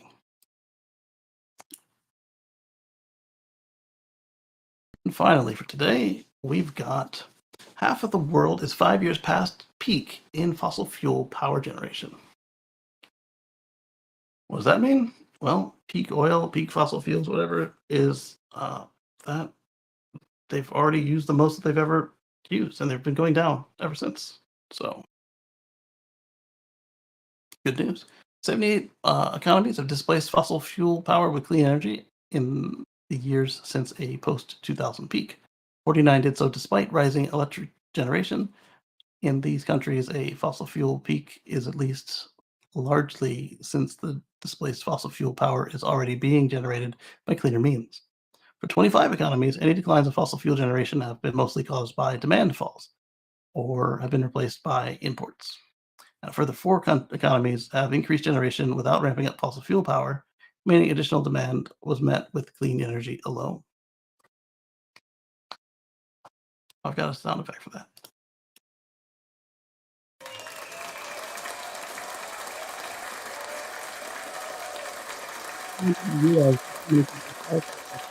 Well into the phase of fossil fuel decline. For many countries, this was done simultaneously to a rising electric demand, says Dave Jones, Global Insight lead at Ember. So for this one, I'm going to include that one as well, so you guys can read the lengthy article. It's not as long as some of the others, but hey. Bill Collins says, while solar and wind growth has been explosive, without storage, it will cap out. Yes, this is true. Lots of storage tech is coming, but it'll take time to get it right and deploy. Also true. It's coming. Tesla scaling. Oh, that was another price drop at Tesla.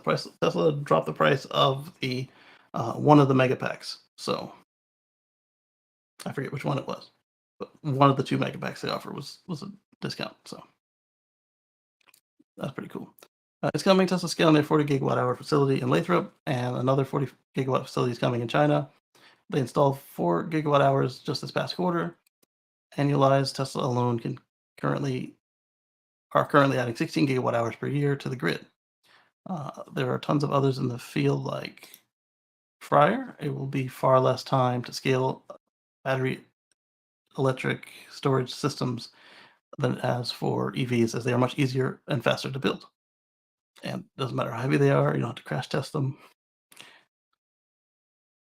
Better to put those batteries in EVs where they can do double duty, helping smooth out the grid fluctuations while also moving us from place to place. Don't know about that. Storage is important, but don't forget power export from any areas of renewable energy surplus to areas of high demand. Lower 48 officially has 4 time zones, and it really should be 5. And also, if we can stop playing with the clock every year, we're going to be playing with our clock again coming up at the end of the month. So be prepared for the show to be an hour later. I'm going to keep it the same, 110 Eastern, but 110 Eastern is going to move in relation to the rest of the world. Lower 48 should be 5. High solar energy just after lunch in the Mojave can help cook supper in Portland, Maine. If it's windy in North Dakota, it does not matter if the air is still in Texas. You get the idea. Still as in not moving, not still as in still over there. Our current AC transmission grid is good for up to 300 miles. We need to go to high voltage DC for longer distances. This may happen, but it will take decades. High voltage DC is hardly cutting edge technology, is already in widespread use around the world, has been for several decades. It's already in use in North America, from Quebec to New England. Any problems implementing high voltage DC are jurisdictional and usually because of lobbying by local power producers who want to keep their captive markets captive. All right, so here's the link to the article as promised. I want to thank all of you guys for your time and attention today. I want to thank Zachary for the contribution. I appreciate it. I also want to thank our channel members for the contributions as well. For the channel members, I made a post for you guys only, but it looks like YouTube didn't really share it to anybody. Asking what you guys thought about having more collaborative development of this document that I use to pick what we're talking about. And curious what you guys think. And with that, catch you guys on the flip side. Thanks for coming.